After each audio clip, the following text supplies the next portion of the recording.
Alrighty, we're live as well. Welcome everyone in. Hope you guys are all having a great day so far as we're joined by my man Perlo.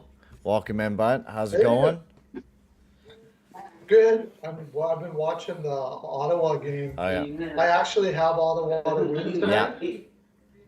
They're being outshot 26-8. 26-8 Ottawa is? Oh my lord. And they're winning 2-1. And I think they've given up like 7 power plays. No way, man.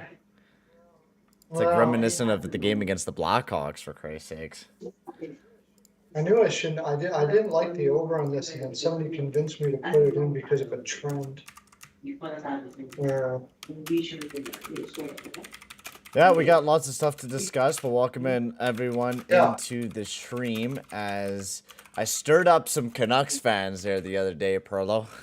Well, that's pretty easy to do, actually. I was laughing my ass off because I was talking about the defense court, and the guy was like, I think the others or the Vancouver Canucks defense court is better than what a lot of people talk. And I'm like, what the fuck do you mean?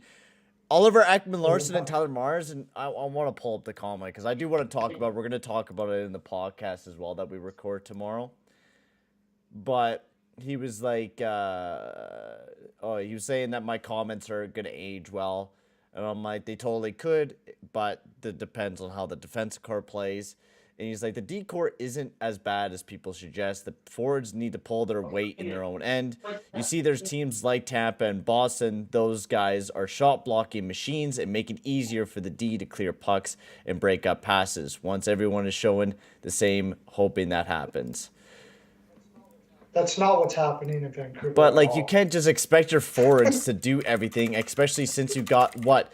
Oliver Ekman-Larsson can't play defense. Tyler Myers can't play defense. Quinn Hughes can't play defense. And then you got a bunch of other AHL defensemen on the goddamn team. Even if your forwards were to play great defensively, you're still going to be having the same thing as the Edmonton Oilers, but worse. Yeah.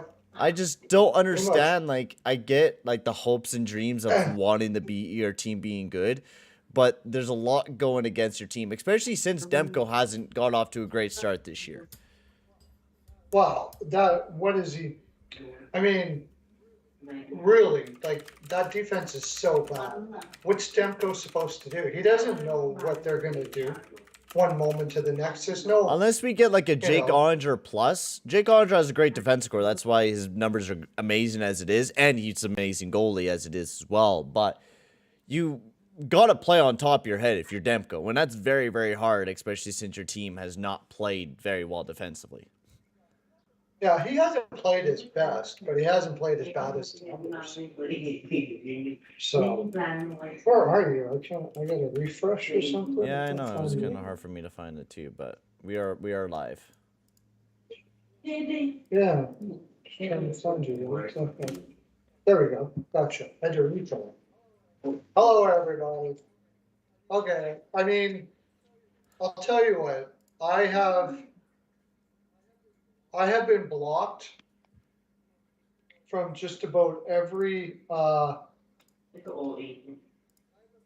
have been blocked from just about every Vancouver Facebook group, and I don't get blocked from any Facebook groups. Like, I don't go off on anyone. First of all, they're offended by the fact that I even put a video on in the first place. About what? The sucking ass? Just a video at all. The fact that I put a video on the Facebook group. Really? They'll block you just for doing that. Why? Well, I know. I had this argument with the guy, and the guy's like, "We're not here for self-promotion." And I'm like, dude, I don't make any money on YouTube. When I'm promoting, how is it any more promotion to do a video and put it on there, or say something without a video? I'm still promoting myself either way, right? And not only that, why does it matter to you if I'm promoting myself? It's not like I'm selling a product. It's not hockey related. I'm not asking people to buy shit. That's crazy. Right? So anyways, that alone.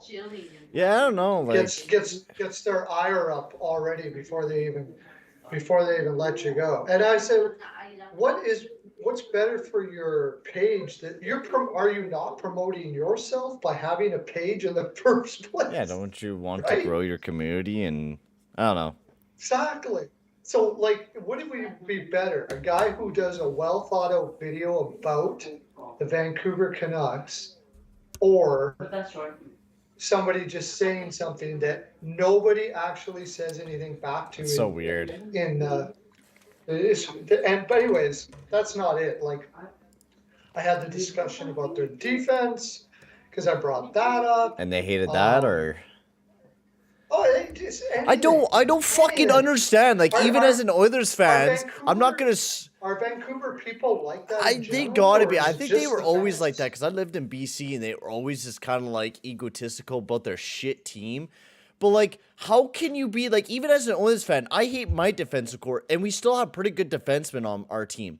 How can you fucking look and see this defensive core and be like, oh, you know what, man, that's pretty good. You know, yeah, we have Quinn Hughes. Yeah, Quinn Hughes is pretty good, but like, he's not good defensively. And you're pairing him up alongside of Luke Schenn, who's playing 18 minutes per game.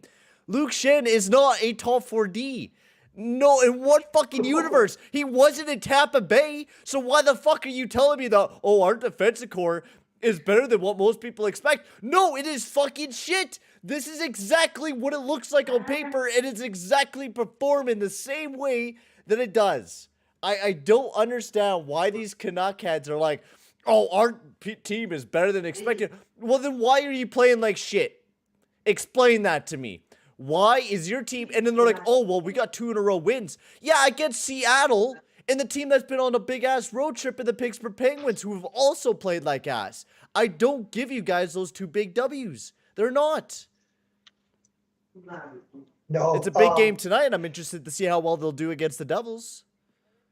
I think they will come out hard against the Devils, but like we were saying before the season started, this Devils team is going to surprise the shit out of people. And sure as heck, dude, that Devils team is ripping teams apart offensively. We just seen what they did against the Blue Jackets. And defensive. So, yeah. And defensive. Well, that Marino guy is amazing. Are unbelievable. And I think, like, I don't know, man. I have that feeling the Devils are just going to rip through the Canucks tonight. What was Pittsburgh doing? I don't know, man. Pittsburgh have just been... Seriously. Are you watching the Bruins game right now, or? No, I'm not. Are the Bruins still winning? I think they are. Yeah, it's in the second. I don't know. Dude, Pittsburgh's defensive core is shit, man. Like, they lost Marino, which was the dumbest trade. We talked about it. I didn't like the Penguins' defensive core coming into this upcoming season. And I am pretty correct on that. Their defense is shit. Jeff Petrie's not a good defender, quite simply. Like, you replaced him with John Marino, and that was not a good idea. Yeah, you got Jan Rota. Welcome in, everyone. Yeah, BC, we'll talk a little bit tomorrow, introduce each other, and then you'll be able to jump on stream one of these nights. Welcome in, Bryce, Lucas, welcome in. What was Jan Rutta all about? I don't know, because I bet you not. The only hype about him was that he played with Victor Hedman a crap ton. But, like, I just don't get that. It's like the McDavid effect, but with the Hedman effect. Oh my gosh, Minnesota just scored 2 bang-bangs. Are they checking? Minnesota's playing too? Oh, 2-0 against the Canadiens. Yeah, I had the Canadians plus 1.5 because Minnesota's been playing for a hell of a long time.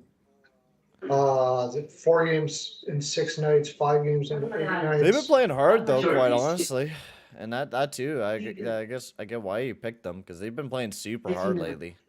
Montreal's out shooting them 17. All right, everyone, we're about to get ready for game time here between the Preds and the Oilers. We got Mr. Saros in the net tonight for the Preds.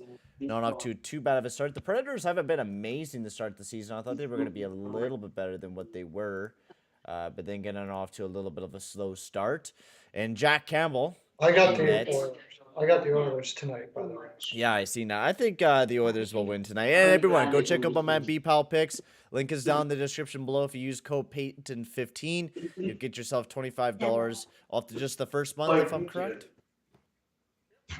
Yep, $25. No, $25 for just the entire. $25 Off that off. subscription? Yeah. Ooh, I would definitely go check it out. It's Yeah. usually $150 a month, but if you use Payton 15, it reduces by $25. So I would go check it out there, ladies and gentlemen. I mean, Save yourself the Oilers should always $25. be your second favorite team.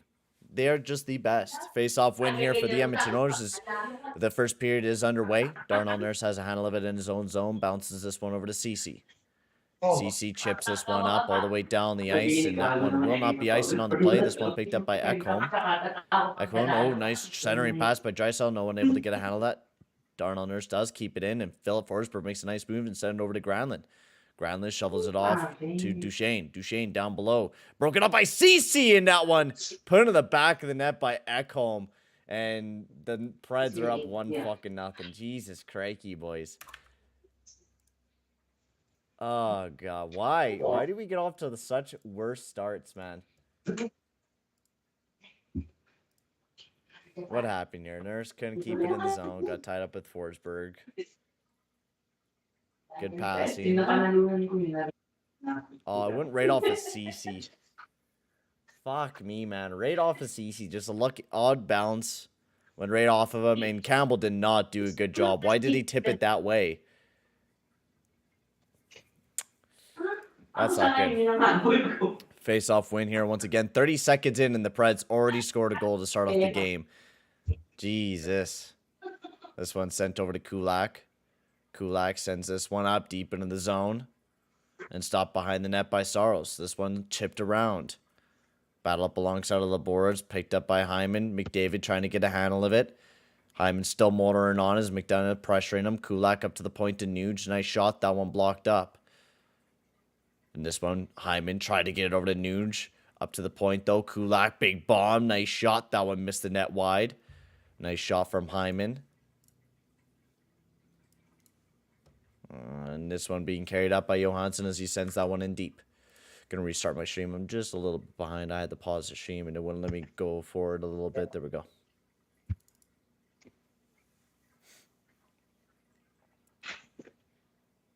No, the Oilers are the best. Oh, we gotta get the stream. I mean, CC shouldn't have went down below. He should have went towards the front of the net. I don't know why he went towards the guy that was gonna wrap behind the net on that play. Like, who cares about the guy that's gonna wrap around the back of the net? Like, who gives a fuck about him? Go to the front of the net. That is your main goal, is to protect the front of the net, not behind the net. No one's gonna be able to get an opportunity from behind there. Nemelina, nice shot. That was a good save by Saros. Battle for the puck. Great job by Lausanne to push him off. And now this one's sent all the way down the ice and grabbed here by Barry. This one whipped around by the Preds. Gotta pull up the lineups. There we go.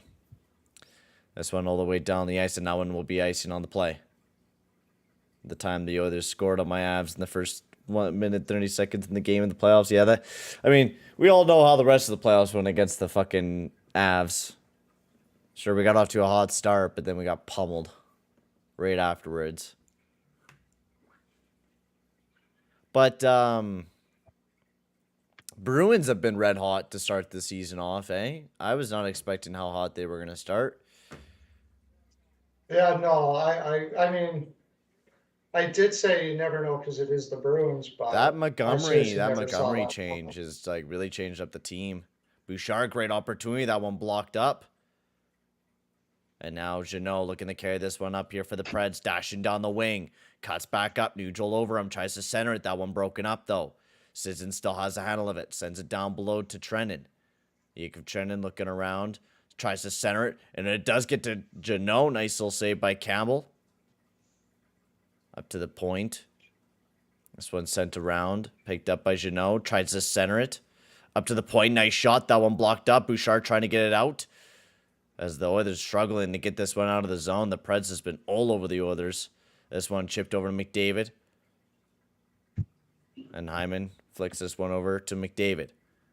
This one picked up by Fabro in the corner. Battling with McDavid up alongside of the boards. Nice center. Hyman, great opportunity. Big save by Saros.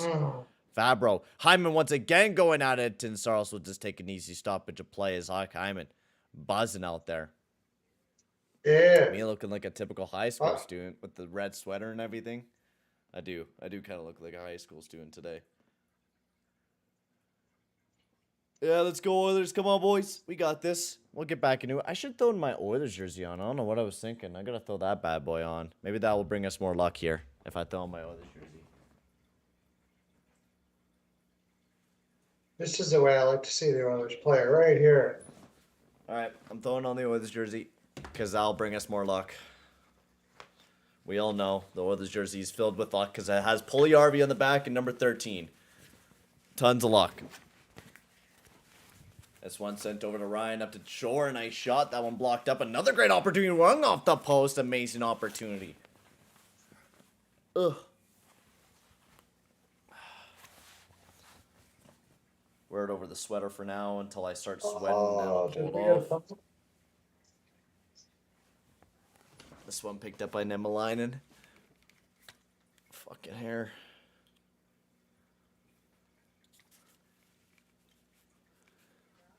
Nashville all of a sudden has their legs going. Yeah, Nashville's kind of buzzing. Yeah. Tulavainen. Man, I hope we do trade away Barry here soon, man. Like, he's been kind of dreadful these last 2-3 games that I've been seeing from Barry. He's just been fucking horrible. Yeah, buddy. This one sent up. Picked up by Forsberg. I'm 21. Going to be 22 in the next year, but 21 right now. 21. Nice big hit up alongside of the boards. Granlund chips it down below to Forsberg. Forsberg protected up alongside of the boards. Now turned over. Darnell Nurse has it. Over to Leon Draisaitl. He's carrying this one up into the zone. Draisaitl. Nice pass over to Kane. Great move in a Van der Kane. Buries that one in the back of the net, and the Oilers tie up the game at 1. And that's massive because I have him on my fantasy team. So let's go. Woo! Yeah. I'm 21. Dude, that sucks that Jamie Drysdale's out for the rest of the season. I mean, it's good he took a surgery and rest the season because honestly, why play this season? Quite honestly, for the Anaheim Ducks, like, it's okay Drysdale gets injured or whatever, but it sucks for me because I have him on my fantasy team.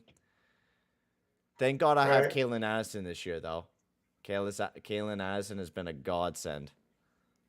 Is he eligible for a rookie? I think he is a rookie. Yeah, I think he could be rookie of the year. I think, honestly, he could be. I think he only played 10 games, I think, last year. Yeah, number 13 is good luck. It's the lucky number 13. Nuge over to McDavid. Nice shot. That one blocked up. Hey, I fucking put the jersey on. We scored a goal, okay? I'm calling it right now. This is a lucky jersey. I wore it to the fucking Flames game. We lost. We got pummeled. And I think I reversed the voodoo. I won. We won the last game with it on. I didn't wear it against the Flames. But I am wearing it tonight. I look 16 because probably I shaved. I did shave today for November. So I'm going to start growing out the stash. This one sent all the way down the ice, and that one will be icing on the play. Flames are getting outshot by the Kraken 3-1 halfway through the first. That game is not going the way they anticipated it at all. Which one, the Kraken and Flames? Yeah. They've only have one shot on net so far. It's only 3-1 for shots. Not a lot of shots in that game either. Wow. 2-2 back in the Bruins and Pens game too. Bouchard, nice shot from the point. That one fluttered into the corner. Frabber looking to chip this one out. Battle up alongside of the boards. This one sent into the corner. Pushing Myers, trying to get a handle of it. This one picked up by McLeod over to Warren Foegele. Foegele up to the point. Nice shot. That one blocked up as Kulak sends that one right back in deep. Nice bump up alongside of the boards by Puljujärvi, and that one sent all the way down the ice. And that one will be icing on the play with 4:52 remaining. And also, guys, make sure to go check out my podcast. I should put the links down in the description below, but I finally have it up on Spotify and Apple Podcasts now. So if you want to go listen to the podcast audio-wise, go check those two out. It says Patron on the Radio podcast, and you'll be able to find it on there. Go give it a nice star rating. Go follow it. It'll be very much appreciated if you want to listen to some audio stuff, download while you're on your way to work, whatever it may be. I would recommend go checking it out. Yeah, you're gonna do one tomorrow Yeah, night. yeah, we're doing one tomorrow night as well. Me and Perlo are going to be recording one. We're going to be talking about the Canucks. Definitely talking about the Flyers because we all know Perlo's a Flyers fan. So we're going to be talking a little bit about the Flyers and them kind of doing really good to start off the season. We're going to be talking about Bruins stuff because Pasternak and that all contract situation going on with Sweeney and them being far away from the numbers of that contract. We'll get into that a little bit later on in the podcast too. So we got some stuff to discuss. You know, when Mm, me and Perlo get into a room, we just seem to ramble on about just about anything hockey. So it should be a pretty fun episode. much. Nemelainen bounces this one off the glass and all the way down the ice. This one picked up by Carrier. Carrier off to a slow start offensively, but playing pretty good defensively. Ryan keeps it in the zone. Holloway over to Devin Shore. Shore, nice shot. That one blocked up by Ekholm, though. Great job by Shore to get the shot off, too. Ryan chips it down below. This fourth line's actually, they're showing some competition here tonight. Usually they really are kind of invisible, but they're not looking too bad. Barry has a handle of it up at the point. Nice shot. That one blocked up. Picked up by Ryan. He whips this one around the boards. Picked up by Nemelainen up at the point. Chips it down below. This one picked up by Ryan up alongside of the boards. Yeah, welcome in, Keith. And Captain Goose, welcome in. McCarron has a handle of it, being pushed up alongside of the boards. Holloway digging that one out, trying to get a handle of it, but that one picked up by McCarron again and sends it all the way down the ice. CC over to Yamamoto as he's dashing into the zone, whips this one around. Drysdale trying to get a handle of it, picked up by Lauzon. Chipped out of the zone and all the way down the ice. The Preds did score the very first goal like 30 seconds into the game. I think that was a Duchesne goal too, I think, or Groundland. CC picked up by Nurses. Oh, it was a Groundland goal. Yeah, Moto. Duchesne got his 400th career assist. That's huge. Campbell giving off to Nurse. Wow. Battle up alongside of the boards, picked up by Forsberg. Forsberg battling with Draisaitl, but great power there by Draisaitl to pick that puck away from him. Yamamoto carrying this one up alongside of the boards. Kind of leaves it there for Kane. Yamamoto swings it around. Picked up by Darnell Nurse. He flicks it right back down behind the net to Draisaitl. Draisaitl tried to center. Great stick by Saros to break that one up. Over to Yamamoto now. Up to the point to Nurse. Nurse, nice shot. Bounced over to Darnell Nurse. Yamamoto not able to get a handle of it. Over to Draisaitl. Over to Kane. And Evander Kane again.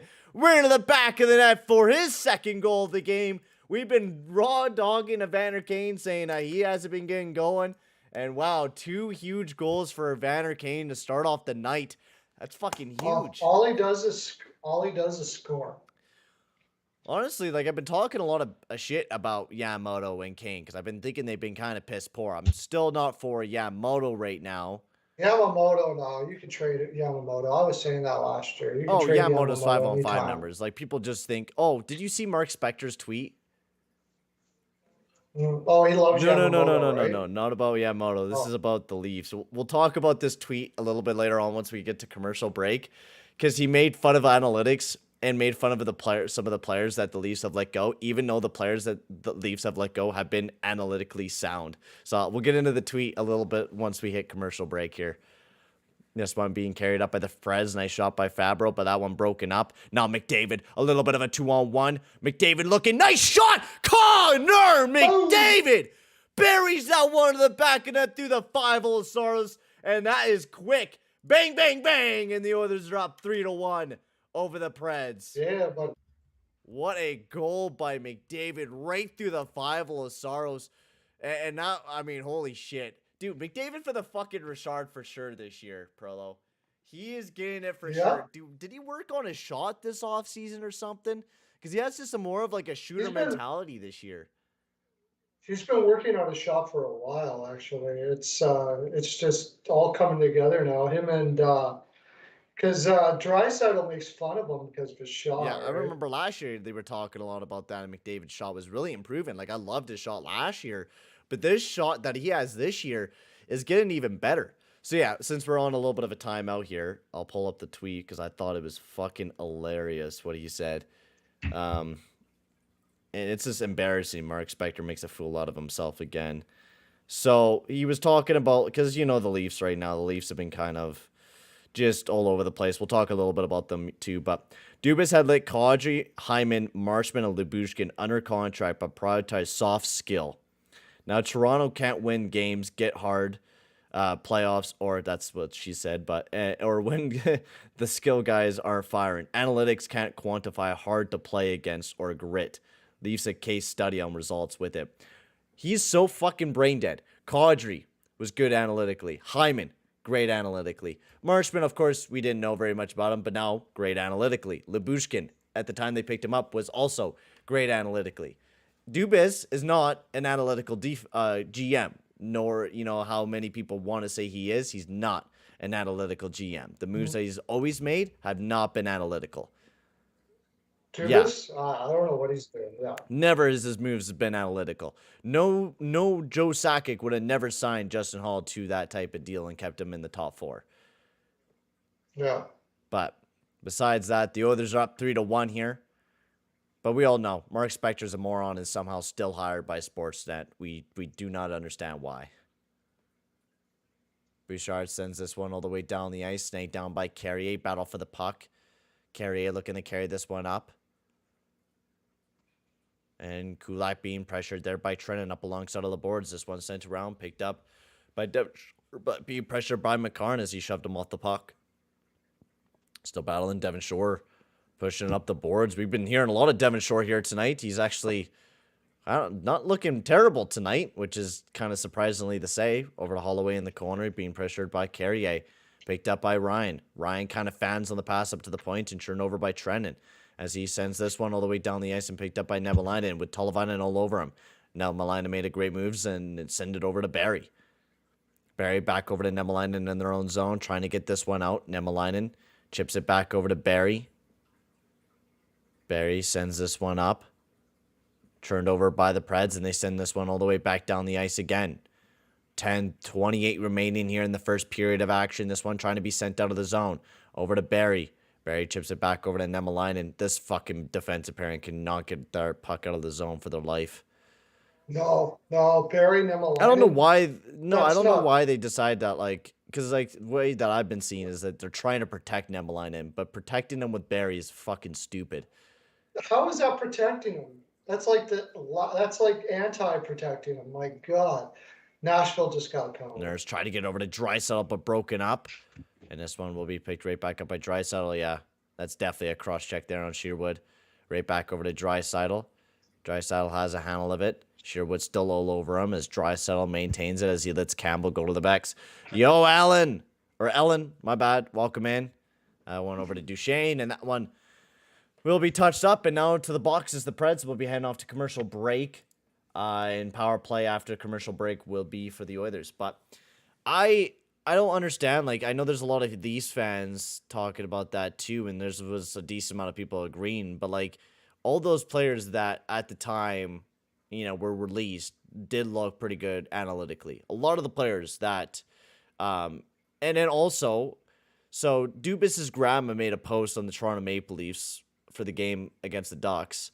And this guy decided that he wanted to make an announcement to Dubas's grandma, telling the grandma how horrible Dubas is as a GM. Oh, that's and brutal. Just basically, I think your grandson should be fired and all this shit. It's oh, and then had a whole case of oh, this is why he's so horrible. And I'm like, dude, you're taking your fandom way too fucking far here, man. It's not even a fan. Just that you're just being a dick. Really, it really is. You're just being a dick. You're being an asshole. Completely. That's it. Ridiculous. Sports is fun, people. All right. If your life is being derailed because of a sports team, you're not doing it. Right. I usually jump off a stream. If you're willing to beat up on grandmas because of your sports team, you're not doing it. It makes no sense to me.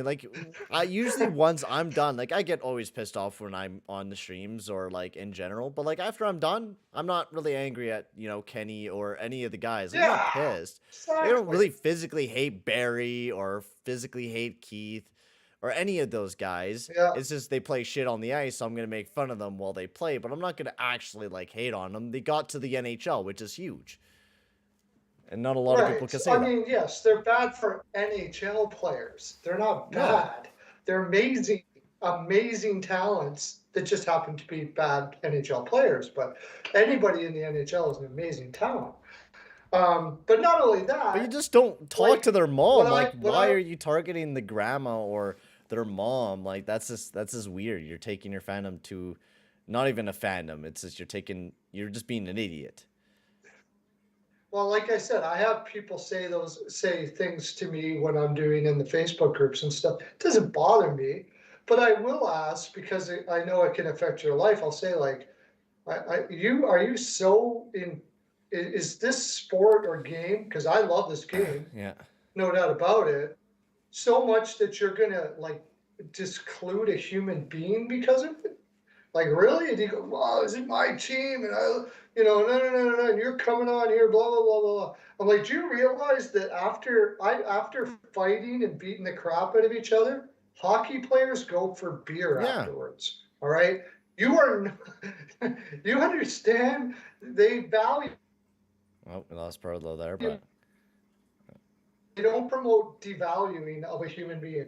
It's ridiculous.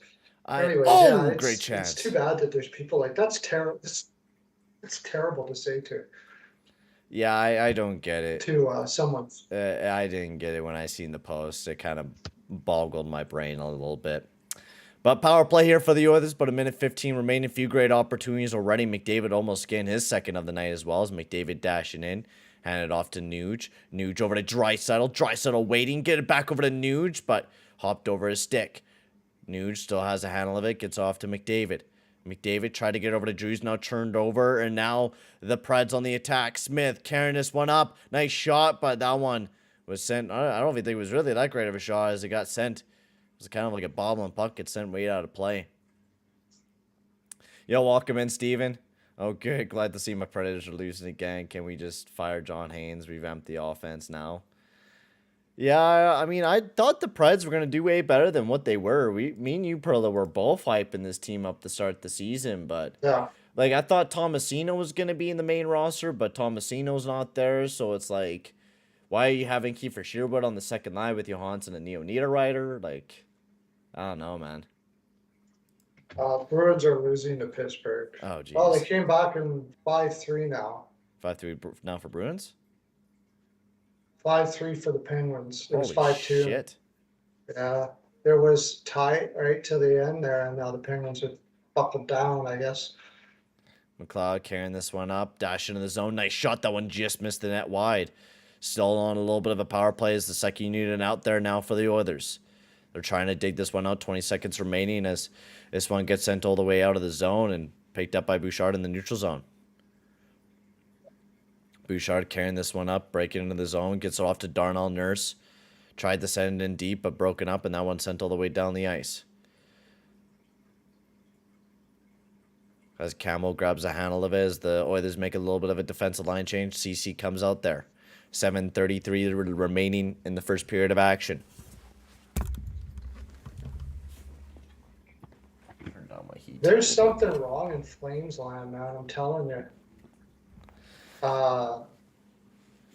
It's just Kraken are up 1-0, and Flames only have 3 shots in the first period. You would think they would be coming out barreling for all hell here in this game after losing to Edmonton. Well, You got an opportunity. maybe the whole team had to take a shit. Yeah. Yeah. I don't know. I said I wasn't as high on Calgary before the season started, as a lot of people were, but and their record looks all right. Oh no! Now the Lightning are up 4-3. I need the Senators to hold on and no. I have Senators plus 1.5. Yeah, so the Flames were down 1-0, landing up 4-3. That Flyers team too, they're surprising. The Hart is like, I was watching a little bit of the Rangers Flyers game. Fucking Yeah. Carter Hart is a godsend this year. He's looking yeah. amazing to start this season off. Like, that's the thing. Like with Tortorella, like if you get like if the guys play good defensively, and then you have your goalie play absolutely bloody amazing, the team could do just about anything. Well, he has a tendency to allow goaltenders to play really well. Mm-hmm. Like everywhere he goes, it seems goaltenders play well with him. So Yo, Gondor, welcome in, bud. Leafs are a joke. That's just the thing. Well, they are just not playing great to start out the season. Captain Goose. My Halloween was good. I just really chillaxed. I worked for most of the day and then came back home and just played some video games. I got my new Call of Duty, so I've just been playing the fuck out of that the recent nights. So, how was your Halloween, Perlo? it was good. We went out and saw like we went to there's a street here downtown, and they whole street does it too, and every street is every house is almost every house is done up, and they got clowns all over the That's place. cool. Yeah, it was fun. So we went and checked. We go. It's kind of a tradition with us now. We go every year. Oh my lord! So I'm in the fantasy. I'm like a few days into this facing up against the Seattle Kraken this week, and I am pummeling the guy.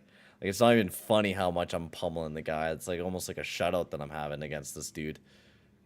I'm like doubling his goals, doubling his assists, doubling hits, doubling blocks, kicking his ass. Cool. My fantasy team is built different this year. Well, especially Vander Kane getting me 2 goals tonight. That's huge. Nice stick there by Vander Kane. Forsberg slapped it, and that one tipped. A nice job by Campbell to swallow that one up. And Yossi trying to poke at Campbell there. Now a little bit of pushing and shoving after the whistle here is Darnell Nurse going hard after Yossi.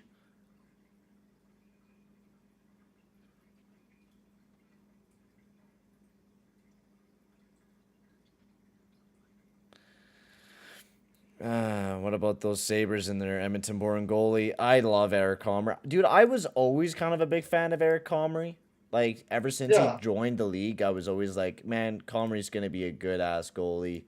And then you have Anderson, who's just been looking quite amazing. I mean, Comrie only have a 9-on-2 right now, but, like, the few games I have seen from Comrie, it's looked really good. But Anderson's been quite amazing as well.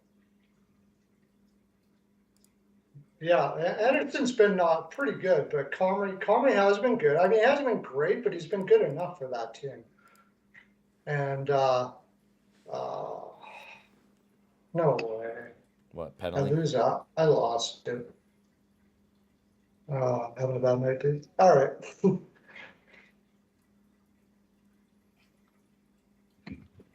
So yeah, I mean, I liked when he was in Winnipeg. He did really well. We just hadn't seen him like a large window. Dude, if people say that Crosby is better than McDavid, they're delusional. They don't watch McDavid enough then.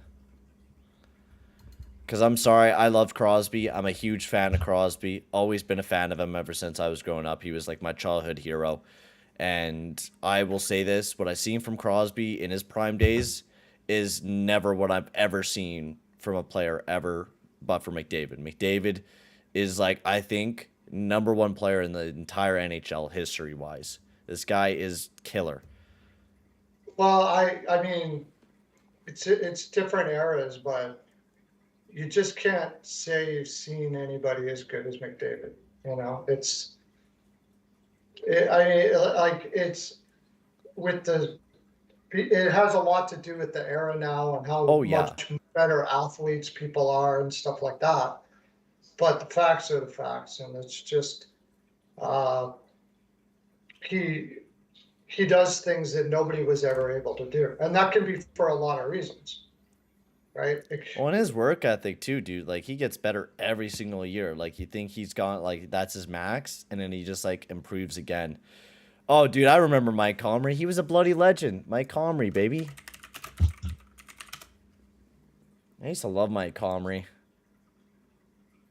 He had that that 33-goal season, and then that 30-goal season. He was so up and down. Such an up and down player. Nuge, big bomb from the point. That one missed the net wide. 16-15 remaining. Comrie owns the brick. Oh, really? Huh. That's awesome. Rangers won 1-0 in overtime.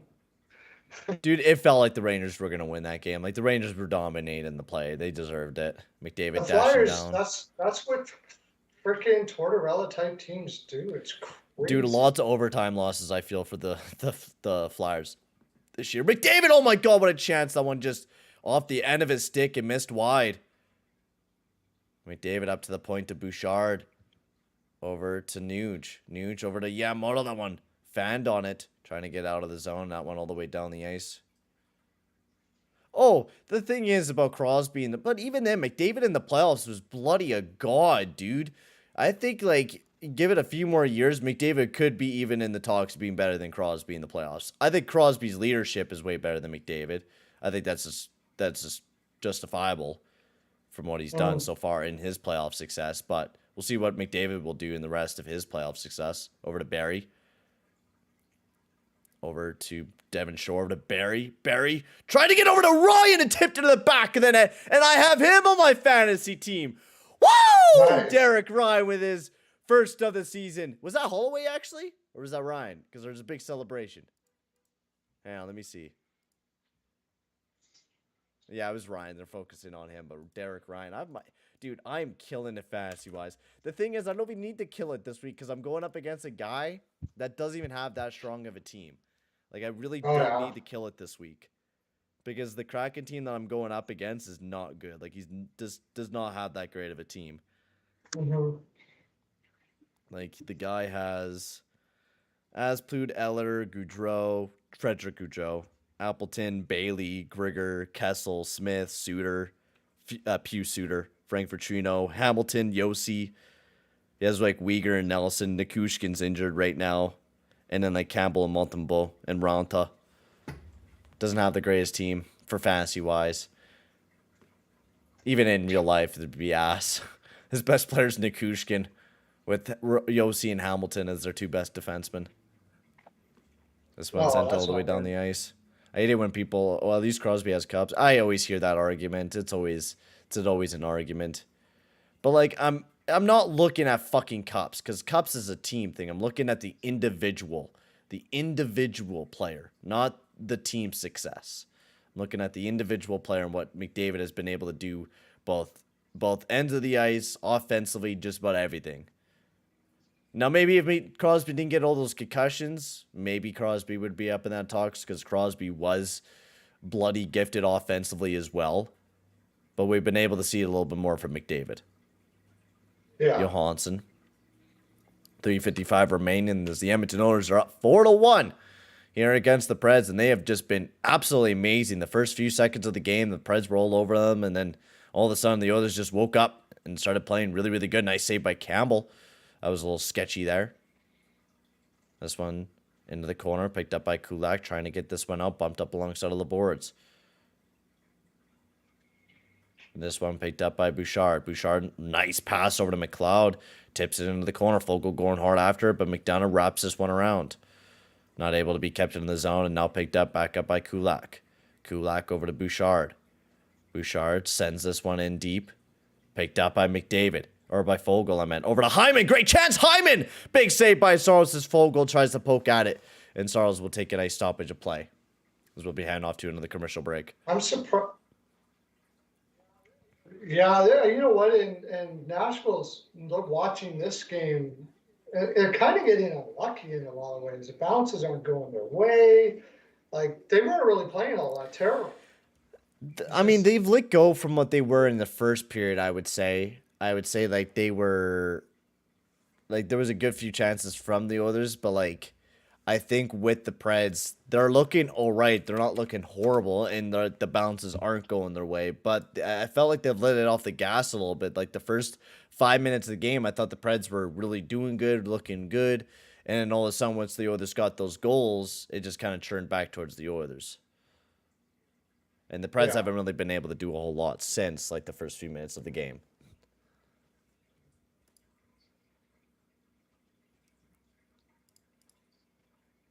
Yeah, it's not been a good start here for the Preds.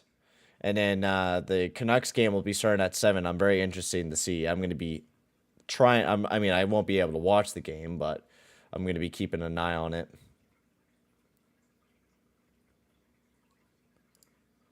So we'll definitely be keeping an eye on it because I want to see. I want to see just, how the Canucks will play. I want to see if the Canucks fans will prove me wrong. Because how they're going to come out in this one. That is pretty interesting how Vancouver's going to come out in this game. My initial lead was that I don't know, like I don't really have much on this game because they came out solid against Pittsburgh. And then, they won the game before that. And, it's Boudreaux has a way, once the team gets on a roll, they just keep on rolling, right? Oh, and that's the thing. Like, I could just totally see this team just be totally turning themselves around. And me totally be wrong on what I'm saying, but like I feel like the Canucks are just gonna be in a hole this year. I'm not too confident in the team. Barry sends this one down below to McDavid. McDavid's keeping it to the outside, making a nice move over to Nemaline. A nice shot, nice save by Saros. As this one will be picked up by Ekholm. Ekholm chips this one over to Jeannot as he sends this one in deep, stop behind the net by Campbell. Also, guys, if you haven't already, make sure to hit that like button and hit the subscribe button as well, because we're very, very close to hitting 10 likes on the stream. It'll be very much appreciated there, guys. Nemaline trying to center that one, pushed up alongside of the boards. Now, you used to live in an apartment just like mine? Damn, bro. I mean, a lot of apartments probably look the exact same as mine, or near mine. But holy crow. What a game here so far. I'm loving this. I love being up 4-1. Yeah, it's but we know it's the Oilers. Fuck, we know it's the Oilers. No. We know. It wouldn't be not like it's Yeah, it wouldn't be the Oilers if we all fucking oiled tonight. Yeah. It's not unheard of for the Oilers. It fucking is not. Face-off win. This one sent over to Yossi. That oven there? Dude, that oven is fucking ancient. It's like the ancientest fucking oven ever. Oldest oven I've ever used. Battle up alongside of the boards. Yo, John, welcome in. Yeah, dude, the Leafs, I would understandably be pretty pissed off at them. This one sent down below. Picked up by Yossi up alongside of the boards.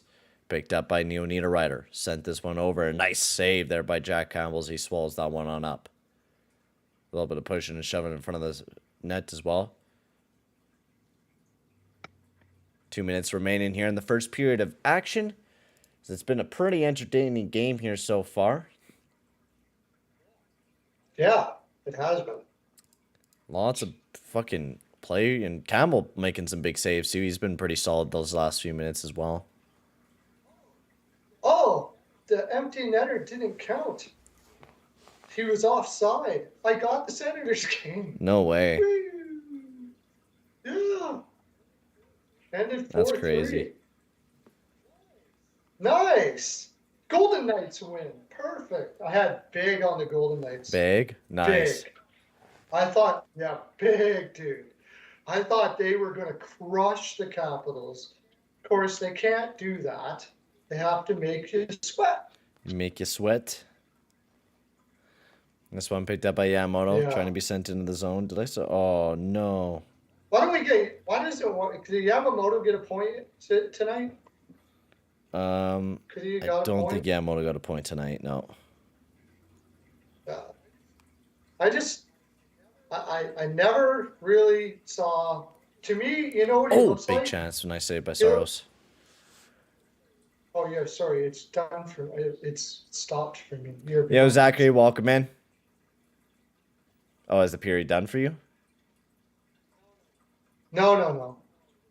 No, it stopped playing. These fans want Barry Trotz? Of course they do. Yeah, well, that would be a lifesaver. Like if he wants to come. Oh. Keith can fuck right off. I'm not even thinking about it. I'm just texting him. I'm just gonna text him Trotz, and that's it. He'll know what he'll be like. Yeah, I gotcha. This one battle up alongside of the boards, picked up by Nemaline. Minute remaining here in the first period of action. Ekholm sends this one over. As this one sent over to Ekholm as he's dashing through the neutral zone. Gives off to Trennan. Horrible shot there as that one kind of rolled off the end of his stick. Nemaline trying to poke it up the boards. That one given right back to the Preds. This one bounced up to the point. Nice shot. Not able to be snaked down by Campbell. That one sent over the net. Nice save by Campbell once again. It's a good shot by Ekholm as that one sent all the way down the ice. And that one will be not icing on the play as this one picked up by Ekholm. Ekholm waits behind the net. It's the end of the period now. Oh, yeah, I was going to tell you something. I'll tell you something. Yeah, Bouchard. This one sent all the way down the ice, and Campbell stops behind the net. Wraps this one around. Battle up alongside of the boards. This one kept in. 5 seconds remaining. The Preds trying to facilitate something else, and that one just missed the net wide. And that will be the ending of the first period of action. But a little bit of pushing and shoving here between Kulak and Johansson.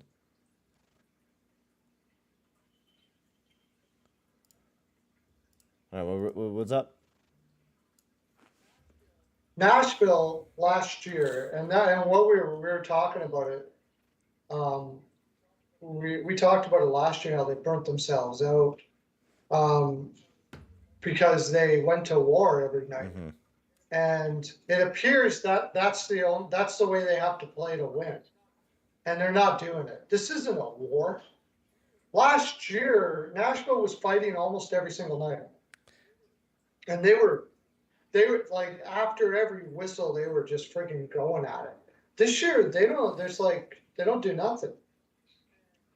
And they don't have the talent to, not tire out their opponent. Like, they really got to tire them out. And I just don't think they have it in them this year. It's like, you do a season like they did last year in the regular season, and you got to do it again. It's like a mountain. You know the mountain now. Yeah. You know what I mean? There's like a lot of people that will climb a big mountain or whatever, and most people will never go back and do it again. Yo, SK Blaze, welcome in. Because because it was one thing when you didn't know what it was like. It's another thing when you do know what it's like. I don't know, man. It's just like the Preds are just having. Like, you would think they would be better. I haven't really even taken a look at their reference page, but kind of want to compare their. It's just not a war. Yamamoto did get an assist. Oh, he did get an assist? Okay. Yeah, his second assist, of course. Evander Kane's second. Oh, so he got another assist too? So he's had 2 points tonight? Oh, shit, really? No, he's just had one. 1 point. Oh, did you say he had one? Okay, yeah, I was right. You did say he had one. Yeah, I had one. Only one assist, okay. Yeah, talking about, I've been writing these guys a lot since the last time we talked. We haven't really talked about these two guys, but Kane and Yamamoto. Of course, Kane's producing some big points tonight, so we really don't need to talk about Kane. But the amount of disrespect Puljujärvi gets, but then people don't turn it against Yamamoto, is, I gotta say, the most disrespectful shit ever, man. Like, so let's talk about Yamamoto here, who in like the same amount of games since the playoffs, Yamamoto last year in the playoffs was abysmal. Didn't do anything. But yeah, let's run up on Mr. Puljujärvi, or Yamamoto, who has not scored a single goal yet this year in 8 games, has not scored a single goal yet, and he's supposed to be a top 6 guy who's supposed to be a big point producer for us, has not scored a single goal yet this year. I think that is absolutely disappointing. I don't mind the contract that we have him at, but he has to be producing at that level and has to be scoring goals. He can't just be hot for a portion of the season and then cold for most of it. He has to be that point producer who gets points every once in a while and doesn't just pop off for a stretch like he did last year. He has to be producing a lot more points than what he is now. Yeah. Yamamoto, he can't, if he's not producing offense, he's not doing much. No. So, I think what people are like about him though is he does go into the difficult areas and he's pretty brave for a little guy. And I get that. That's what people like. People like bravery first and good hockey play second. I swear to God.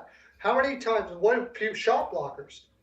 People, it wouldn't matter about why the guy had to block the shot. It wouldn't matter that he went completely out of position to his hit or way, block or whatever. his position to hit or whatever he did, as long as he comes back and blocks a shot, he's the greatest guy on earth. It don't matter because he was brave and he blocked a shot. 95% of the players in the, I'd say 90 at least, are brave and block shots. It's not that they don't block shots. Like, there's not too many players that refuse to block shots. Maybe like Phil Kessel. There's a couple. Some are really skilled guys. Maybe they even tell them don't block shots because I don't want you to break your foot. But like the amount of disrespect this year is guess who's leading the team in blocks and is third on the team for hits this year? And people are like, "Oh, he doesn't do very much out there. He's not physical enough. He's not doing enough." It's pull your heartbeat. Yeah, he's leading the team in fucking block shots, hits, doing everything he can defensively out there. I know the guy's not producing a whole lot of offense, but the amount of disrespect on this guy is incredible because Yamamoto 5-on-5 wise is ass. Welcome in, McCoy. I will be right back though. I am gonna go to the bathroom right quick. I'll be right back. Okay, who's on here now?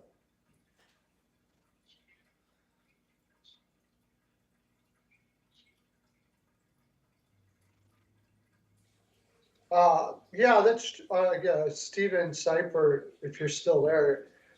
They have the worst power play. They're having bad puck luck. I agree.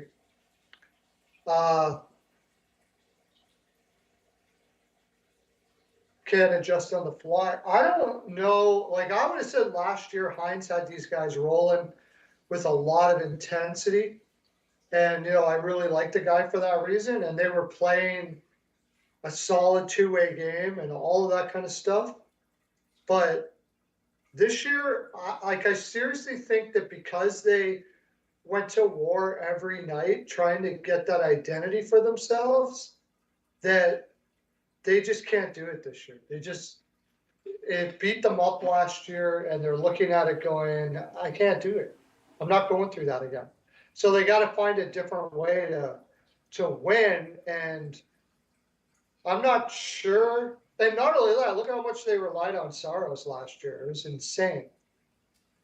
Oh my lord, Saros was relied upon so much last year. Oh, it was insane, right? So if Saros is a little bit off or he's getting a little worn down, but they're not playing it with that intensity they were last year. They played with a huge amount of intensity. And I don't blame them because, like, if you look at the great teams out there, they don't play like that every single night. They just don't. Because they know you're not going to be worse shit come playoff time. And the team that beat them, smoked them 4-0. The Preds looked like they had nothing left. Nothing. And we'll talk about the Jets. The Jets off to not a bad start, eh? I mean, really good defensively, not a lot offensively, but I think that's just with Rick Bonus's type of teams. You're just going to be playing pure defense, and they seem to be buying into Bonus's system, so it seems to be working out not bad for the Jets. And Hellebuck's looking pretty good this year, too, so, like, I thought this team was going to be worse than what it was, but, I mean, if they could get into that kind of good defensive system, it could end up not being too bad of a season for the Jets. But that's the thing, can they play a full 82 games like this all year long? And with their depth the way that it is. Like, is Cole Perfetti, I mean, Cole Perfetti, I think will do pretty good, but is Lowry going to keep producing the points that he's producing, or, Sam Gagner? I mean, they're still missing Ehlers out of the lineup, too. Let's Hellebuck now. Like, they had no business pulling out a point from Vegas that game. And David Riddick is their backup. They're going to have to play like Hellebuck like 70 fucking games this year, too. Yeah, exactly. So, Rick Bonus is an amazing motivator. Mm-hmm. He is. He's fantastic. When he brought Dallas to the finals that year, he did get an incredible performance out of Hudobin. Now you say, well, you show me a great goaltender, I'll show you a great coach. But I like to say, show me a coach where everywhere he goes, the goaltender is turns into amazing, and I'll show you a good coach. And Bonus sort of seems to do that. You know, Hudobin was not the greatest goaltender up until that season, and he did fantastic. I think you can probably give a lot of credit to Bonus on what's happening with Ottinger, right? So, I mean, I think Bonus is a very, very good coach, no doubt about it. I really do. But I think this is just too much. It's just too much to have to, and he is very, very defensive. I love him for a lot of ways, but you do got to score eventually, Like, that's the thing about Bonus is you do got to score eventually, and they're right? 24th in goals for. Like, they definitely do. And with Kyle Connor's been really slow to start off the season. Ehlers is injured for a good little bit there. So once they maybe get him back in lineup, they do got some talented offensive guys that don't play very well in a defensive system. So it's going to be, I don't believe it's going to last very long because, I mean, a lot of that Central Division is struggling right now. Like the Wild, they're starting to pick things up a little bit. The Avs have been a little bit off to a slow start. Same with the Blues. Like, I do see those teams start to turn things around a little bit, but all those teams have been off to really, really slow starts to start off this season. So it's going to be exciting to see what some of those teams will be able to do because I think the Central Division is going to be totally changed up from here until like a week from now or 2 weeks from now. I think it's going to change up a lot. That's why it's hard to make power rankings because I've been doing power rankings on my podcast, and it's really, really hard to make power rankings off the start of the season because I don't want to rank the Flyers too high in my power rankings with how good they've been starting off the season because I'm like, they were kind of bad last year. I don't know if they're going to really, why would I throw them up in the top 10 when I don't feel like they're going to stay in the top 10 for too long? Yeah. Yeah. Another team I do want to talk about is the Buffalo Sabres and them being just fucking killer, man. We talked about their goaltending. Yeah. But can we talk about Dahlin and Tage playoffs, Thompson? Dude, this team can. Like, they're third in goals for, they're eighth in goals against this season. They have just been stellar against every team they've been going up against. Sure, they've been kind of having an easier schedule to start off the season, not having to face too many difficult teams. But they beat the Flames and Oilers. They beat the Red Wings in beating of fashion. I think the next 3 games are huge for them. They got the Penguins tomorrow. They got the Hurricanes the next day after that, and then also the Tampa Bay Lightning. I think those are going to be really 3 interesting games that should be really entertaining to see what will happen. Yeah, they got some big ones coming up, right? So this is where you're going to put your big boy pants on. You got the Hurricanes. For the love of God. Well, then you got Arizona, which is easy, but right after that, you got Vegas and Boston. Like, this is a tough month for the Buffalo Sabres this month, so I'm really excited to see what they'll do. I'm gonna definitely place them in my power rankings for sure because last month I didn't, or last episode I didn't, and I'm gonna do it this episode because they're really impressed me. Tage Thompson's looking good. Alex Tuck, what a bloody pickup. There's just a lot of good-looking players right now in Buffalo. Olofsson also scoring goals, which is his job, and he's doing his job pretty good. Yeah. Yeah, they're playing incredibly well as a team. And like we were saying before the season started, it was the most underrated defense in the league. And I mentioned it in the video I did. By the way, go check out the video. I did you said power rankings. I'm doing my what have we seen for every team in the first 10 games. So I did one of those. It's like an hour and 10 minutes long. Check it out. So, maybe have like probably 2 fatties and do it. But that's what I would do. Yeah. And I will tell you that there's my internet in my condo for some reason is going all wacky. So there's a couple times when the internet goes out a little bit, and Perlo don't do editing, all right? Homie don't play that. Ain't nobody got time for that shit, all right? So you're just going to have to live with it and get over it because you want the pearls.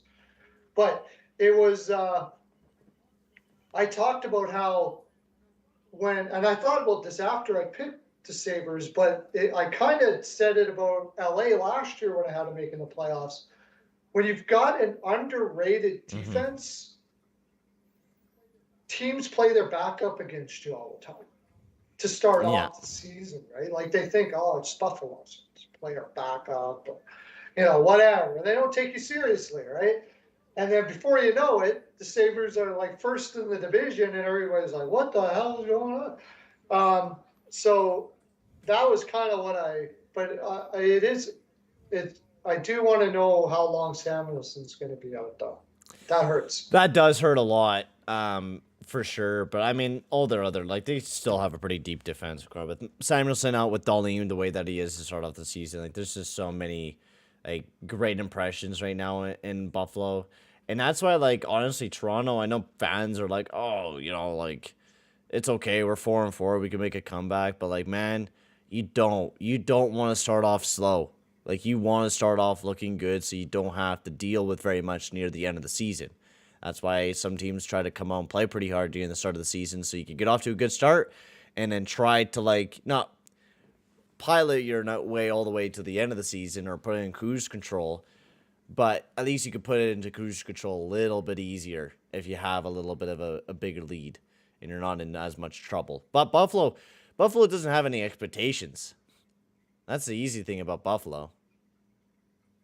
It's like they have no expectations. They don't care if they make it to the playoffs or not. Like, and that's the biggest thing. That's the other right? Like thing with too, Toronto, yeah. they have big Yeah. expectations to be a fucking Stanley Cup championship team this year. And are they ever gripping their stick too tight there? My gosh. They need a coaching change. I think hardcore. Keefe has just lost the team, quite honestly, from what it looks like. I mean, Keefe has done good with the years he's done there and shit, but like, he's just not that guy anymore. I think they need a veteran coach right now. Like, they've been stuck in the first round for too goddamn long. I know it's a quick coaching change, but with a team that has this high of aspirations and they're not going to that and they're not playing to that, is something wrong. When you're not playing good defensively and you're not scoring goals, there's a lot of problems because the defense there in Toronto is not that bad. Why the fuck? Dude, are they seriously playing Justin Hall 20 minutes per game? Yeah. And he's the second most playing defenseman? Are you fucking stupid, Keefe? Yeah, don't ask me. I need to stand up. What the fuck is Keefe doing? Is he fucking stupid or something? Like, don't you watch Justin Hall and think, oh man, this guy is shit, man. He stinks. Everybody in Toronto wants Hall gone. Everybody is. Oh, he's third in defensive minutes. But how is Giordano playing less fucking minutes than Justin Hall or Sandin? Yeah, his age might be catching up to him. But even then, like, I gotta hope that Timothy Liljegren comes back here soon. They got Victor Mete playing top pair. Like, oh my god. I get them wanting Chicken, which I think they should. I think Chicken wouldn't be a bad idea. But them talking about trading away Liljegren and Sandin, I don't think Toronto should be trading Liljegren or Sandin. I think Liljegren will be ready to take top 4 minutes this year. Not Liljegren. I may consider Sandin because he's left. Trading away Sandin? Because he's a lefty. Oh, it makes more sense to trade away Sandin. But not Liljegren. Liljegren's too goddamn good. You cannot be trading away that guy away. But you got to find out. I want to know for sure what's going on with Chychrun because now this injury just keeps on going and going and going, and I'm a little worried. I would hope that maybe the reason why is because they don't want him to actually get hurt, right? Because they are going to trade him. So maybe they're doing it on purpose. But I'm getting a little concerned now about this injury stuff. Yeah, he's still injured, eh? Still hasn't played a game. But, I mean, it doesn't appear that Toronto really cares about whether people are injured or not. Certainly not goaltenders. They gave Mrazek, all the money in the land after having a growing injury every single year of his existence as a NHL player. He had a growing injury of. Yeah, like But dude, I don't significant. care if you're fucking buddies with that other person. A player shouldn't be playing more minutes because he's buddies with Mitch Marner on the team. Fuck Mitch Marner, man. Like if the defenseman's ass, he's gonna play less minutes. And Hall should not be playing top 4 minutes. It's ridiculous. Bryce Workman knows that too. And you know what? Yo, Rick. I'm gonna say it now. I really don't like say stuff like this unless you see it. Oh, what a over chance! and How the over fuck and did that over not go in the net? What's I that? don't know, but Edmonton's gonna absolutely blow the shit out of this game. What was I gonna say? Talking about Hall and shit. Oh, Campbell's looked He pretty has good looked really today. good. I want to say that. We were No, what I want to say is, and this has been like, I've been kind of like, okay, I'm not going to pay attention to that. That doesn't necessarily mean that. All of those, but it's just now, there's no doubt about it. These guys are babying the shit out of Marner and Matthews. They are so afraid to lose Matthews that basically they just bubble wrap the two of them and whatever the hell they want. They're ruling the room. I really do believe that now. And they made him, and you know. Man, you can't be playing like that. Like, you gotta be hard on those two guys because they're big leaders on the team and they're performing right now, and you're not gonna play hard on them. Like, Marner had a tantrum over being fucking benched. If you're playing like ass, you don't deserve to play. That's pure and simple. That's to everyone on the team. I don't know if he's having a tantrum towards Keith or that he's having a tantrum because he played so poorly. Who knows? I think it was more. I honestly doubt. But like, quite honestly, if you're gonna get benched, take it like a fucking man. Just deal with it. Don't go off to the dressing room and freak out. That's just a bad look for you and your teammates, showing that you can't contain your emotions on the bench during a game. Contain your emotions. That's true. Do what needs to be done and sit on the bench and learn from your fucking mistakes instead of going in the back dressing room and yelling and freaking out because, oh, you made a fucking mistake. Right. Mistakes fucking happen, but improving from them is what good hockey players do. And I suppose you could make these storylines for any team, but when it comes to Toronto, it's just everything is under a microscope, right? You got like what happened with Babcock and Marner there, and Babcock got fired. After seeing the way Marner acts now, I start to wonder how much Babcock actually really did in that situation. I mean, that was pretty mean of like comparing players, but like I don't know what else like he did. Maybe that was like one of the only bad things. Maybe he was rough on Marner, who knows? But like I think maybe was hyped up a little bit more. I think like the whole dressing room and trying to like who's the best player on the team, I think is a little bit of a dickheadish thing. But like everything else that Babcock kind of does, I don't think is terrible. Because, like, a lot of the players didn't talk too badly about him. And a lot of players talk shit about Tortorella, too. Like, Ryan Kessler. He said he almost got into a fight with Tortorella one time. Because Tortorella was just, every replay, they were doing video. And Tortorella was like, Kessler, here again, you're fucking up. And then would just keep making fun of him. Oh, here you are again, fucking up. And Kessler was like, hey, man, what the fuck is this? And Tortorella like stepped right up into Kessler's face and almost started fighting with him. Kessler was talking about on Spin Chicklets. I would watch the clip, recommend it because it was a good clip from there, and it was nice to see. And Kessler was like, "Yeah, I was about to fight Tortorella." And Tortorella, after like getting in that engagement with Kessler, he's like, Tortorella was like, "That's what I'm fucking talking about. That's what I like to see. I like seeing people step up and defending themselves in front of me." Oh, great chance! Big save by Saros. See, that's what. So like, yeah, your coach might be a dick, but like he might be pushing you to a point to stand up for yourself and defend how you're playing and have more of a voice. That's right. And did Marner do Probably that? Not. No. He sat there and went, "Oh, I don't like that," and then he moped about it, and eventually it came out, and he was like, "Okay, yeah, whatever. It wasn't really nice," and I like it's. That's the thing. And that's what Babcock was trying to get out of Marner. He wanted Marner to say, "I'm not." And if Marner is upset, he was trying to get Marner's upset about it. He was trying to get Marner to the way I always see it is like if you don't like what someone's doing, talk about it with the person. Tell them like, "Hey man, I don't like what the fuck you're doing here. I don't like that you're picking on me and solely me. I think that's a little fucked up. Stand up for yourself. Right. Talk about it. Don't just be like, oh, Exactly. I'm hurt, and don't go talk to the coach because he hurt you. Like, tell him that you hurt my feelings, man. You go up to the coach and Yeah. tell him that, because you're not going to get anywhere Yeah. if the coach is like going to continue to ride on your ass and you're going to continue to be upset about it. Yeah, I mean, coaches do this shit all the time. It's not just Babcock. And I'm not saying I still don't think Babcock was the greatest coach. I think he was Yeah, really I think so overrated. too. But that's besides the point. In this situation, I totally get what he's doing. He was trying to get Marner to stick up for his teammates.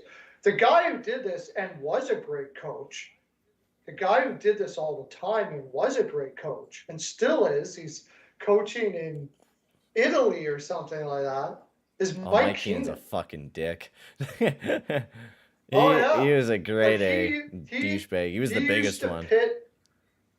He used Oh, to what a great pit chance. people. That's what he used to do this shit all the time, and then see how it played out. And he would do what Tortorella Yeah. did.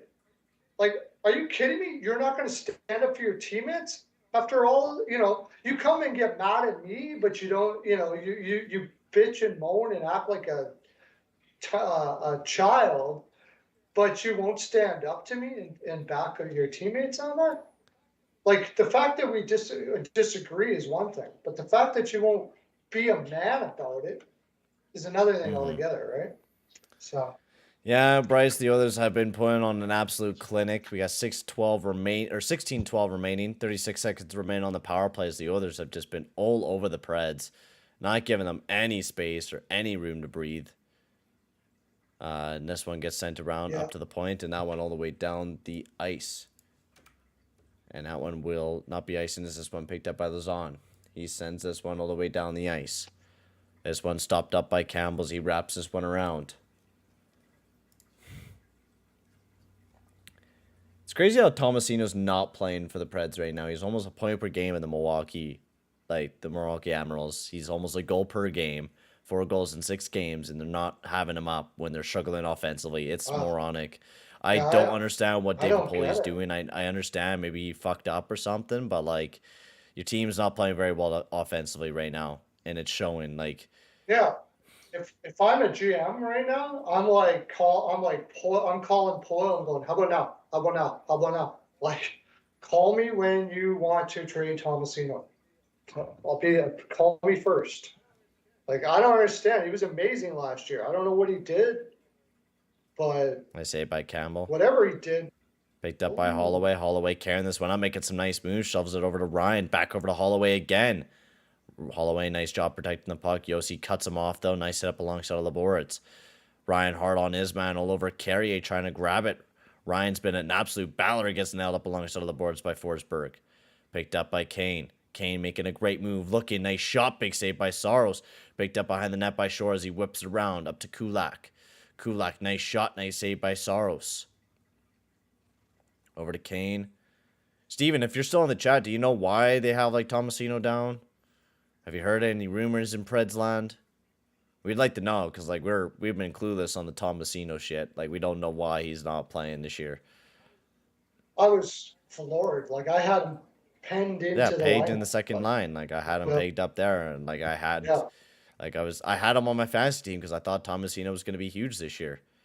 I thought he was going to be massive. They even kept their other whipping boy in there with they chose their other whipping boy. What's his name?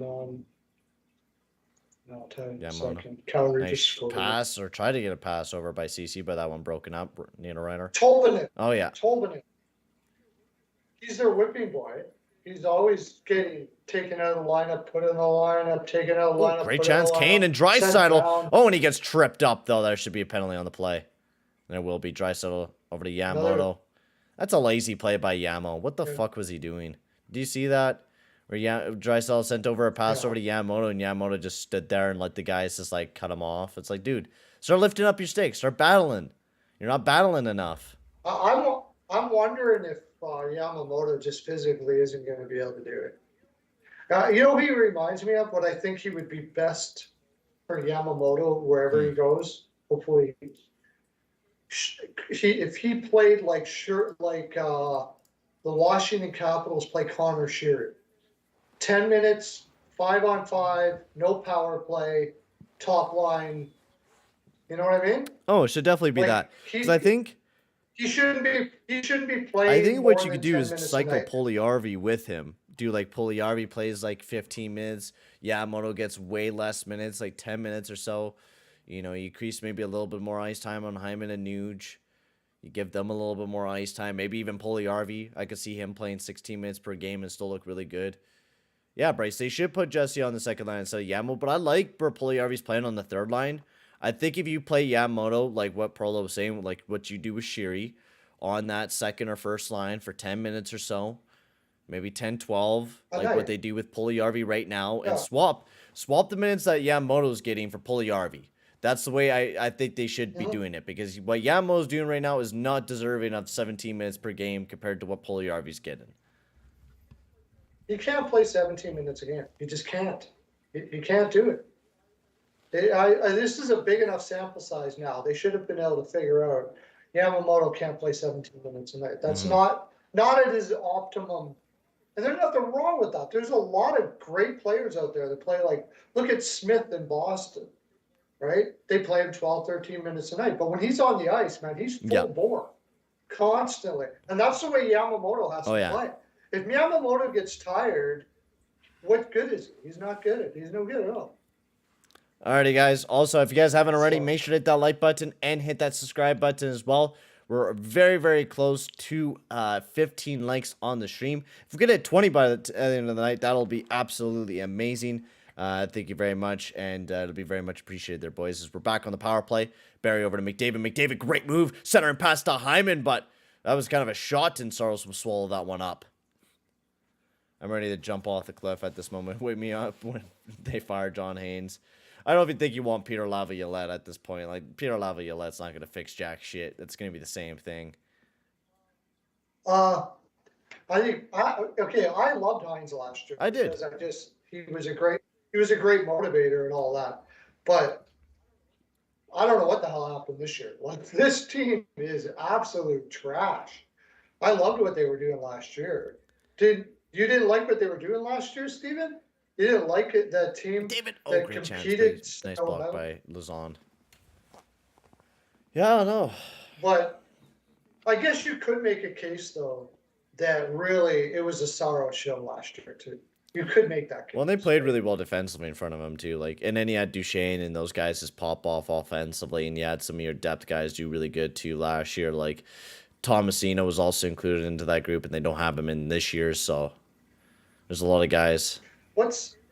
And then you go get McDonough and you're worse? Like, I really don't understand this, dude. I don't either, man.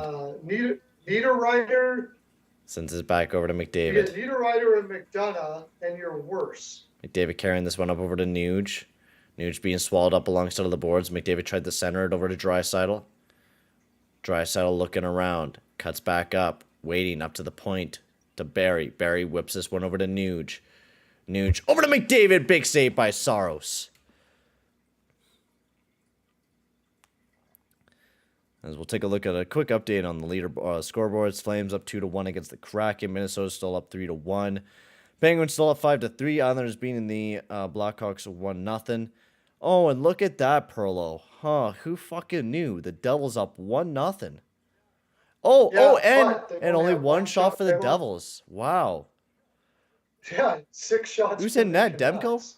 McDavid, nice touch. And Connor McDavid, what a shot. Beating UC Saros right off the face-off. And McDavid putting up another one for his second of the night to put up the Others 5-1. I think we could honestly talk through almost the rest of the stream. Holy shit.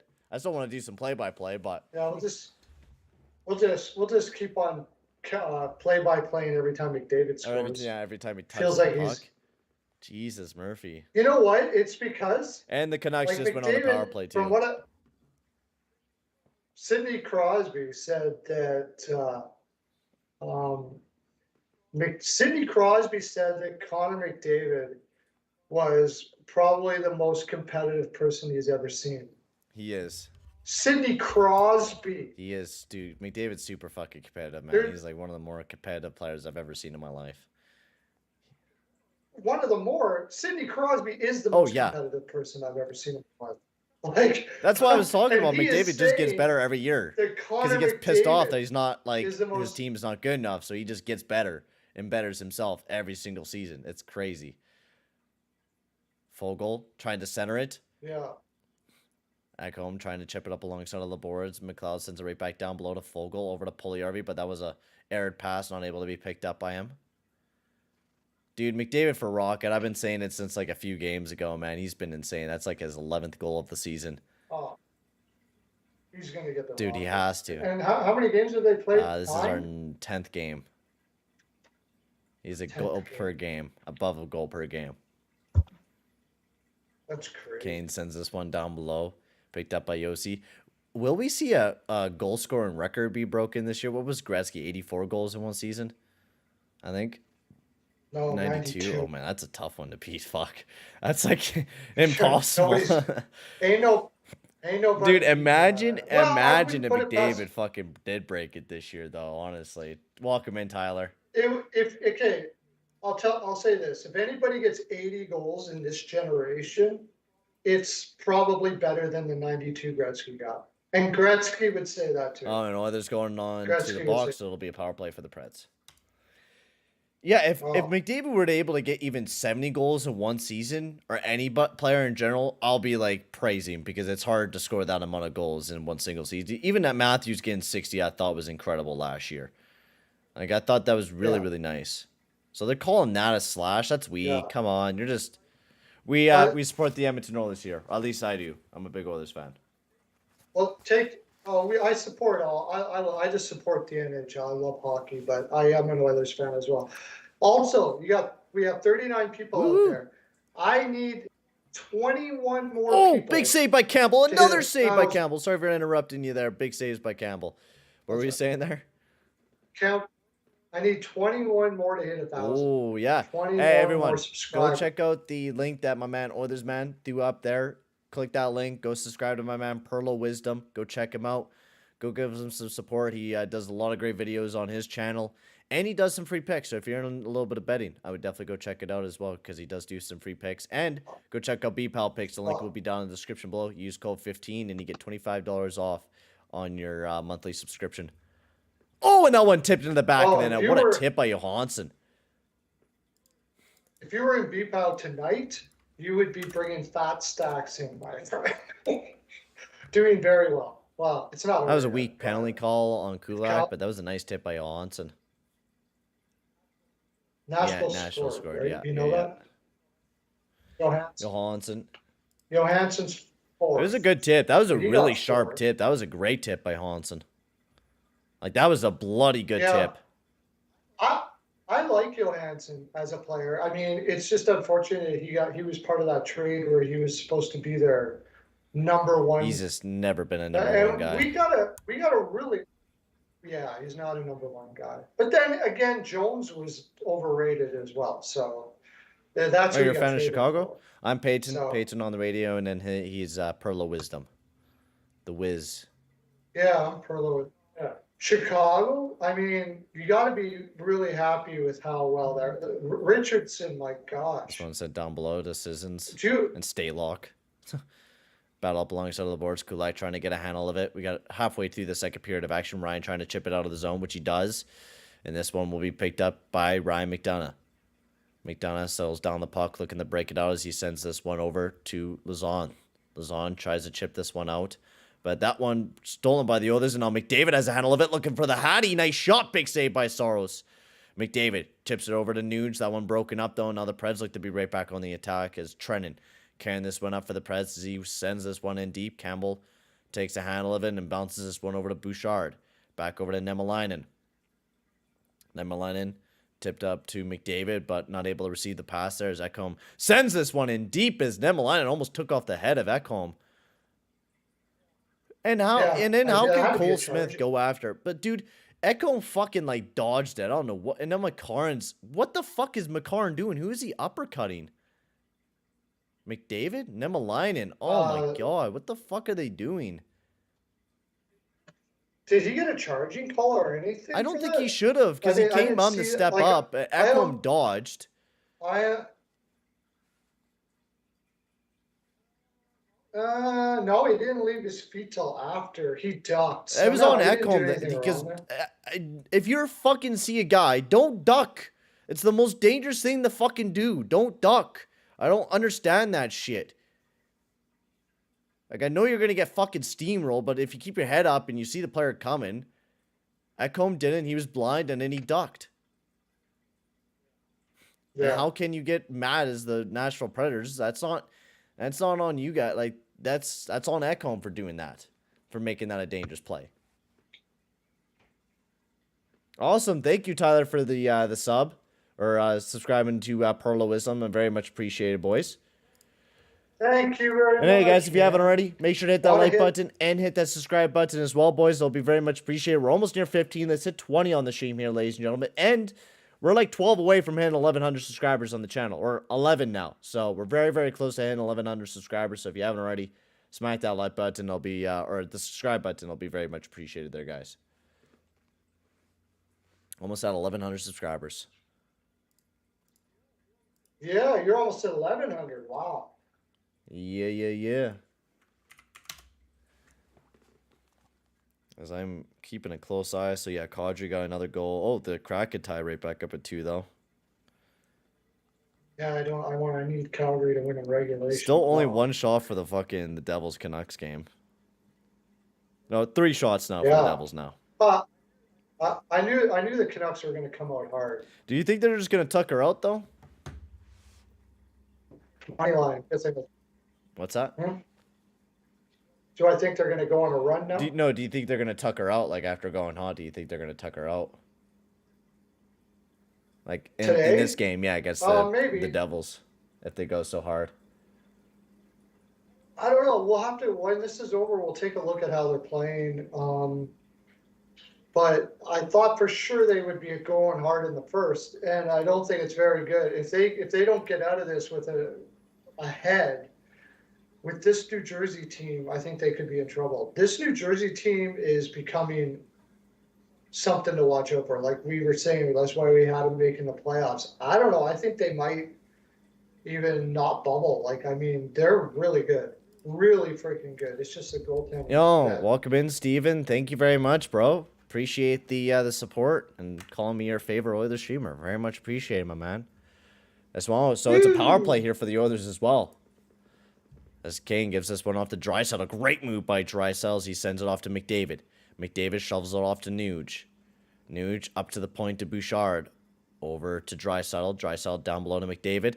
Try to get it back over to Draisaitl. Almost broken up. Draisaitl keeps it alive, but turned over by McDonough. McDonough shoving it up alongside the boards. McDavid trying to pull it out. And now broken up, and that one sent all the way down the ice. Almost could have been interference there. Yeah, my name is Peyton. Yeah. Honestly, McDavid was going to drop off, but honestly, he just keeps... No, dude, McDavid's never going to drop off. You're never going to see him drop off until he hits old age. Nuge. Yeah, I doubt it. McDavid's going to be good until he fucking dies. I bet you now he'll have a 150-point season one of these years. I feel like that could be the max. Sidney Crosby telling him that over to Draisaitl. He's the most competitive person he's ever seen. I mean, that's freaking crazy. I know another guy. David dashing in, great opportunity to Nuge, but great stake by Smith. This one up to the point to Bouchard. Bouchard tees it up, nice bomb. That one blocked up, and now that one will be sent all the way down the ice and stopped up by Campbell. Campbell just stops behind the net. Leaves it for Darnell Nurse, who will pick this one on up. Drop off in goals. Oh. I mean, I kind of was expecting McDavid sooner or later to start popping off goal scoring wise. He had that talent to just really pop off goal scoring wise. And I bet you not what was really pissed him off is all the people saying Matthews was better. And Matthews this, Matthews that. And I bet that was driving up the competition level of McDavid. I know he said it doesn't matter to him, but I feel like it kind of bugged him a bit. I don't think so. Guys with that kind of compete, they just have like a vision in their head of what they want to be. And they're not. Maybe that too. And once they get there, they create a new vision. They just never want to stop being amazing. Look at Crosby this year. he looks amazing this year, Mm-hmm. Sidney Crosby. I think he's leading the East in scoring, right? Well, he's up there for goals, and oh my God, Jesper Bratt. We got to talk about a few players that have been leading in the league in goal scoring because there's so many players that we were not expecting to do this great offensively. Like my God, I thought Jesper Bratt was going to have a great year. they should have fucking locked him up, man. They're so stupid for not locking him up. Of course, they should have locked him up. He's going to get paid Holloway. like a motherfucker now, man. Dashing up the wing. They See screwed people up all over big him. time. Oh, they did. Absolutely. I want to talk about that once we had a commercial break. Is Holloway trying to pull this one out, trying to cut to the front of the net. Nice set up past the Yamamoto, but he's not able to receive it. Forsberg looking to carry this one out. Carrying it in for the Preds. Gives it off back over to Forsberg, but Kulak all over him. Now picked up by Ceci. Chipped out of the zone, or tried to. Carrier keeps it in, though, right back down below to Granlund. Granlund, great move, but Ceci just keeping him up alongside of the boards. Great job by Ceci. This one gets sent around, picked up by Carey up alongside of the point. Down below. Great move by Duchesne, but being tied up by Yamamoto. Over to Holloway. Holloway flicks this one out. Nice hit by Carrier, by Dylan Holloway. Nice big hit as Holloway tries to chip this one up. Broken up by Carrier, sends this one over. Nice job by Kulak to cut off Carrier there as he sends this one out and all the way down the ice. You can see the frustration starting to build up in the Preds too. Like I see them like once they get hit, they go after that player, or they get their puck stolen, they still go after that player and give them a whack. It's like they're trying to piss off the Oilers, but it's not working. Johansson tries to send this one over, but broken up by Kulak. Puljujarvi over to Fogle. Fogle dashing on in. Being tied up. Puljujarvi, nice shot there, and a nice save by Saros. I should take the power play toker off. Keep forgetting to pull that off. Devils are coming back in shots now. Yeah, see? I knew that was kind of going to be kind of the thing. Yeah, talk about a few points leaders this year. Of course, McDavid just insane already this year. Pasternak has been amazing. Sebastian Aho, bloody amazing as well. Natchez is looking pretty good. Jesper Bratt, who knew that Kachuk would be still amazing and one of the top wingers in the NHL. Bernard's been really good this year too, surprisingly as well. Like he's been producing a lot more than what he I mean, this is the way that he should be producing, without a doubt, because he's an $11 million player, but it's good to see that he's starting to produce a big amount of numbers as well. And, Crosby up there with 11 points in 9 games. He's not the leading goal scorer in the Eastern Conference, but he's up there. Yeah, I thought it was like overall score, but Panarin's up there. Panarin's top, Pasternak's top in the Eastern. Pasternak looks amazing, and we were calling for that, right? I think he could get, if it's not Edmund, if it's not McDavid, I think I like Pasternak for the Rocket this year. Yeah, well, who knows? The way he's playing right now. 7 goals in 9 games right now. Like he's producing a fuck ton for the Bruins, and then they just got Marchand back in the lineup too there for the Bruins. Like they're just gonna keep getting better and better. Like quite honestly, they're just. It's crazy. What about this? You know what? I think there was a little game there. I think that Marchand's time that he was supposed to take to come back was said like that, so he looked like a hero in Boston. And when he came back, so he would look like a hero when he came back to his teammates and stuff like that to give them that added boost. Yeah, that he came back early. Like, oh, dude, we're not going to have Marchand for months, guys. We're not going to have him for months. Yeah, and then to come back early and look like a savior, and also great for the fans, too, right? So I think so. I mean, I have no proof of that. So we are back from commercial break here with 4:36 remaining in the second period of action. This one gets sent around, trying to be stopped up at the point by Nuge, but that one broken up and now picked up by McDonough. Sends that one up, and that one flipped out of play. Honestly, I would be upset as well if I was losing like them. What they should do moving forward is use these losses as motivation to get better instead of letting it pull you down and being sad. Yeah, I think that's the big thing right now. And oh, look at that, Perlo. It's 2-0 Devils. Oh, jeez. I got Devils plus 1.5. Hey, Canucks fans, where are you guys at? Where are you guys at, Canucks fans? Man, I should make my title where the Canucks fans at. I want to Yeah. talk. I hate to say it, but I've never had a team that I've really hated before. Fuck Not me, the even really Canucks. I've Calgary always to hated tell the you the honest Canucks. truth. I've always hated the I- Canucks I- fans more than anything in my life. I hate Canucks. I hate the Canucks. I freaking can't stand them. Canucks fans, I they just- are. Some Canucks fans, guys. I'm not hating on all Canucks fans. There's some Canucks fans that are really Yeah. good, but I grew up in BC Well, where Canucks fans were just dickheads all the fucking time. Like I remember once their team started getting bad, they just became big ass losers. Because then I said, oh well, look at the Oilers now. They're way better than the Canucks. They're like, shut up, man. Like, no fucking funny. And I'm like, well, guys, you guys made fun of me for years because my team sucked. But now since I'm making fun of your team, I can't do that. yeah. I know, I understand it. 3:30 remaining. Nice dash in by Ekholm as he wraps it around, waiting, looking. Nice shot, big save by Campbell. Yamamoto. What is Yamamoto doing? Why did he stop up and get locked up with him? Like, nice big hit by Smith on Kane. That one up to the point. Carrier trying to send it in deep. Yamamoto trying to get out of the zone, but being picked apart there by Smith. This one sent all the way down the ice. But yeah, we're gonna definitely dissect the Canucks in the next episode of the podcast because I did post out a tweet, and I don't know if you've seen the tweet, Parlo, that I tweeted a while ago because I did a little bit of a poll on what Canucks fans feel right now, and it was 88% saying that yeah, we'll make a comeback. Only 12% said nah, this team sucks. Out of the 17 votes we got. Yeah. So they're super confident that the team that they have right now will make a comeback, which we're going to be talking a lot more during the podcast.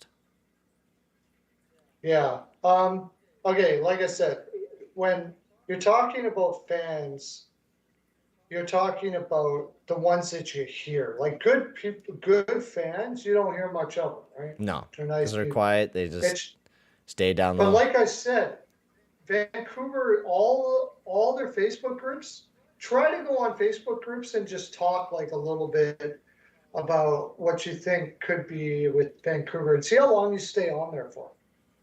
They'll boot you out like so fast. It's crazy. That's such a bad thing because it's like an echo chamber of fucking positivity. And like that's just the reason why nobody knows how bad their team is there. Because all they want you to do is tell everybody how great Vancouver is, even though they've sucked for a very long time. Well, like we were talking team. about the very mid the jersey on the ice, even on Twitter, the jersey on the ice, and I posted like what Horvat said compared to what Miller said, and I'll say I said I'll take Horvat all day long. Miller wouldn't even admit that they sucked, like they were playing shitty. Yeah, Miller is. I don't know why they locked up Miller. I think even the fans were pissed off that I was shit talking JT Miller too. But like, I'm sorry, JT Miller is okay, but he's not gonna be that 80-point guy every single season. He might maybe do it twice, and that's really it. He's gonna be one of those players that's not gonna be a big point per game player every single year. He's just not. Yeah. Face-off win by McDavid, picked up by Barry. Barry looking around, nice shot. That one blocked up. 1:53 remaining in the second period of action. Kept in the zone by Nemelainen. Easy shot on the net, and Saros will snag that one down to make an easy glove save. Also, guys, if you haven't already, make sure to hit that like button and hit that subscribe button as well. It'd be very much appreciated, guys. And make sure to go check out my man Perlo. His link is up at the pinned comment up at the top. Go give him a sub up because he's getting very, very close to 1,000 subscribers. So give him a big sub up as well. That'll be very much appreciated there, guys. I don't go nor use any social media apps. I don't know what goes on there. That's good. Honestly, that's like the best way to deal with all of it is just don't deal with any of it. I don't tweet at all because like I just noticed it's just useless fighting with people about their teams and shit like that because most of the time I don't agree with their opinions and we're never going to change their minds or agree upon that fact. Just simply how it is. Yeah.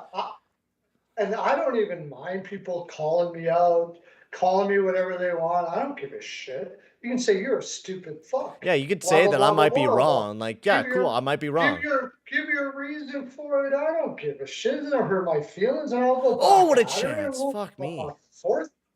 Doesn't matter. But to freaking just cancel someone because you disagree with them, that's fucking ridiculous. I think Like, so too. And I don't even care about that so much. It's just so it says a lot about all the things you tell me about what Vancouver fans say and all that stuff like that. So yeah. What's really gotta bug you to the fact that like you gotta cancel that person or block them on your fucking Facebook page, on a Facebook page which you could just simply shut off and not care about what the fuck they said. Like, I don't get it. Like, I understand like wanting to block that person, but you could just mute what they say. You don't have to pay attention to what that person that you don't like says. You know what I got blocked for once? Because I told a guy, they asked me, he goes, "Are you even a fan of the Vancouver Canucks?" And I said, "I'm a fan of all teams. I love hockey. I love talking hockey." And he said, "Oh, this is for Vancouver fans only," and blocked me immediately. I was like, all right. So I do when I do my Vancouver videos and I share them, it's like for about 2,000 Dude, people. honestly, one group that's the most like loves it. kind of like disagreement of comments that I've ever got on teams that I review or teams I talk about are Vancouver Canucks videos. Oh my God, the Bruins tied it up with the empty netter. Oh fuck, let's go. It's 5-5. I did pick that team money line, so I was like, I really want them So to do did I. good. I picked the Bruins money line too. But like, yeah, way back when it was like I think it was going into that Canadian team or whatever. Oh, the comment's gone, but I think there was someone that like massively disagreed with my comments on the team. Maybe it was the year before that, maybe? Hang on, let me find it. Oh, yeah. Yeah, so this guy went on a tangent. This was like a year ago. This was before we stepped into that Canadian league. And it's like, it's funny because I think I was talking about Tanev and all that stuff not being too great. I can't remember exactly what it was. It's funny, Tanev and Setcher are considered good when they were on the Canucks, but suddenly when they leave, they're supposed to be this massive loss for the Canucks, which Tanev and Setcher were simply massive fucking losses for the team. Tanev is massive fucking losses. We are heading No into the way second they should have intermission. let Tanev go. No way. I know he they was should have injury let- riddled and stuff like that, but fuck me, like he's now been healthy for like 2 seasons in a row. A massive loss for Vancouver and big gains for other teams. Markstrom, I can understand. He was a wall for us the last couple of years and really kept us in games when our defense was trash. Same defense with Tanev and Stetcher, mind you. Yeah, but like the entire rest of the defensive core was ass, but Tanev was good. Tanev was fucking good. Though I believe Holtby and Demko can mitigate the loss of Markstrom. Nope. Holtby didn't. Holtby played like ass. We all remember that. Our goaltending coach, Ian Clark, is one of the best in the league. Apparently, he's not. Literally made Sergei Bobrovsky. He's not very good anymore. He got made by Tortorella. Can we say that? That Tortorella made Bobrovsky, Perlo? Yeah. Therefore, I think it's safe to assume Holtby will be in a much better form this season. The Canucks' problem lay in the fact that they have no transition game, which was constantly exploited in each of their playoff series, having turned over pucks in the neutral zone, repeatedly being forced to backpedal into their own zone to give up shots. Having brought in Nate Schmidt for puck mobility and Travis Hamonic to provide what Tanev, nope. No, they didn't. Gave us the fraction of Calgary's cost.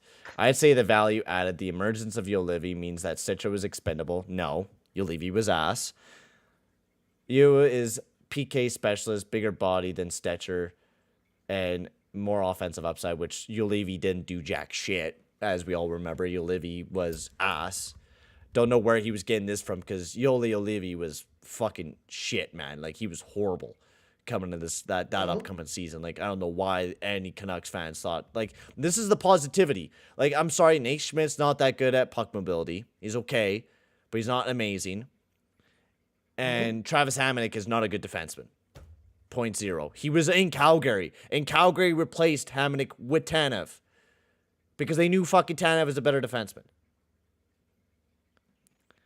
Yeah. Toffoli played 10 games and missed 2 playoff runs. He was a stopgap to get Besser back, but all accounts, it seems Nils Hoglander is a lock for the top 6 role. Podkolzin is arriving in time for the playoffs, and every credible hockey analyst says he is NHL ready and to make a significant impact, which Podkolzin didn't. I think there's some serious miscalculation by pundits as what the Canucks actually are. Thank you for not writing this team off. I think I was kind of writing it on about the Canucks being good, which I was very wrong at the time. I can't remember exactly what I said, but I think I was talking a lot about the Canucks being good looking in that upcoming season, which they didn't. Because I was very high on Nate Schmidt, I think, at the time, which Nate Schmidt just didn't end up being very good. I wasn't very high on Tanev at the time either because he went to the Flames, and I thought he was going to be injury riddled, which I was very wrong on that as well. A lot of my reviews on the Canucks were very wrong at that time, but now looking back at it, noticing how big of the Canucks are just big fucking fools.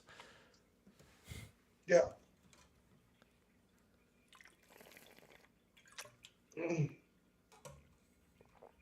Yeah, it was just a whole bunch of ass. Oh, I know what I wanted to say. Somebody said that didn't age well. Yeah, on my video. Who said that to you? Some guy named Austin Euros. About what? So I About talked what? about the Canucks just being horrible and they should have rebuilt, and I was talking about like this is not going to end up very well this season. Their defense doesn't look too great, and the guy was like, his comments about the Canucks ain't going to age well. He said to me.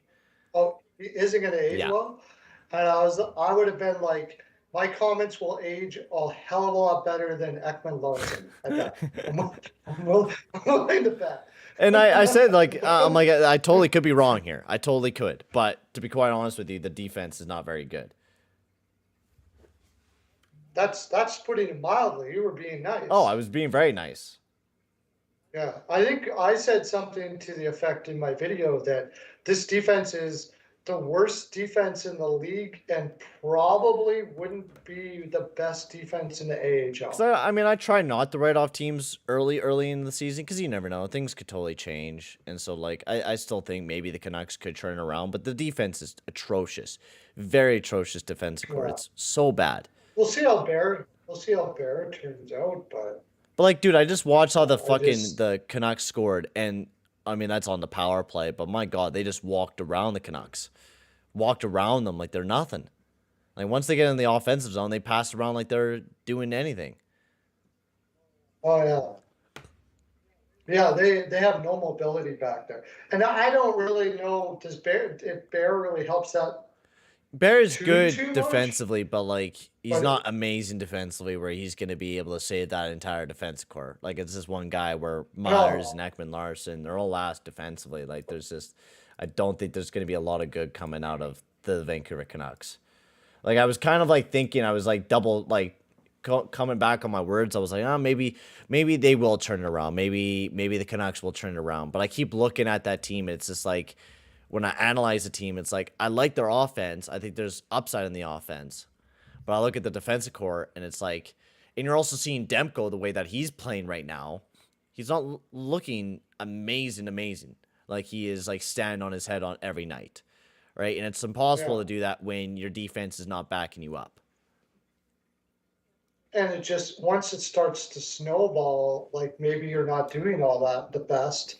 And the defense is doing so bad, it's hard to get back because, your defense needs to bail you out sometimes. You got like Riley Stillman and Luke Shen, and it's nothing.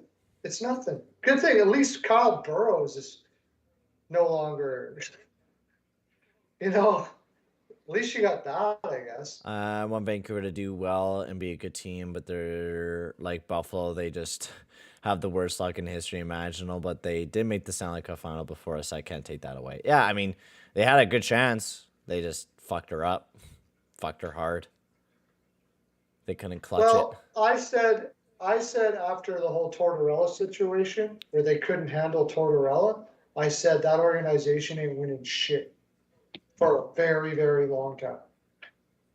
If you can't handle Tortorella in your organization is probably shit. Mm-hmm. They changed management, and so far I was like really optimistic. Kind of brought Rutherford. I wasn't really all that I was optimistic. optimistic about, I mean, Berkey and Rutherford, they're not a great combination, but they make good teams, and I thought they were going to do a lot more with the defense core, but then they just didn't do anything for the defense core. Yeah, why? I mean, I think they got themselves in a bad situation where they couldn't get anything for Miller. Like, people literally would not take him at all. They weren't getting anything for him. Yeah, because they probably had a high fucking asking price for him, and it was just like, dude, he just had like one good season. I don't think anybody was willing to give anything, maybe at the deadline, but $9 million. Yo, that Bruins won. Oh my God, the Bruins won. Wow. That's fucking huge. That is huge. That team will just not give up. You know what? We were talking about there's never been a team I've really hated before. I've got to the point there's never been a team I've really been jealous of before.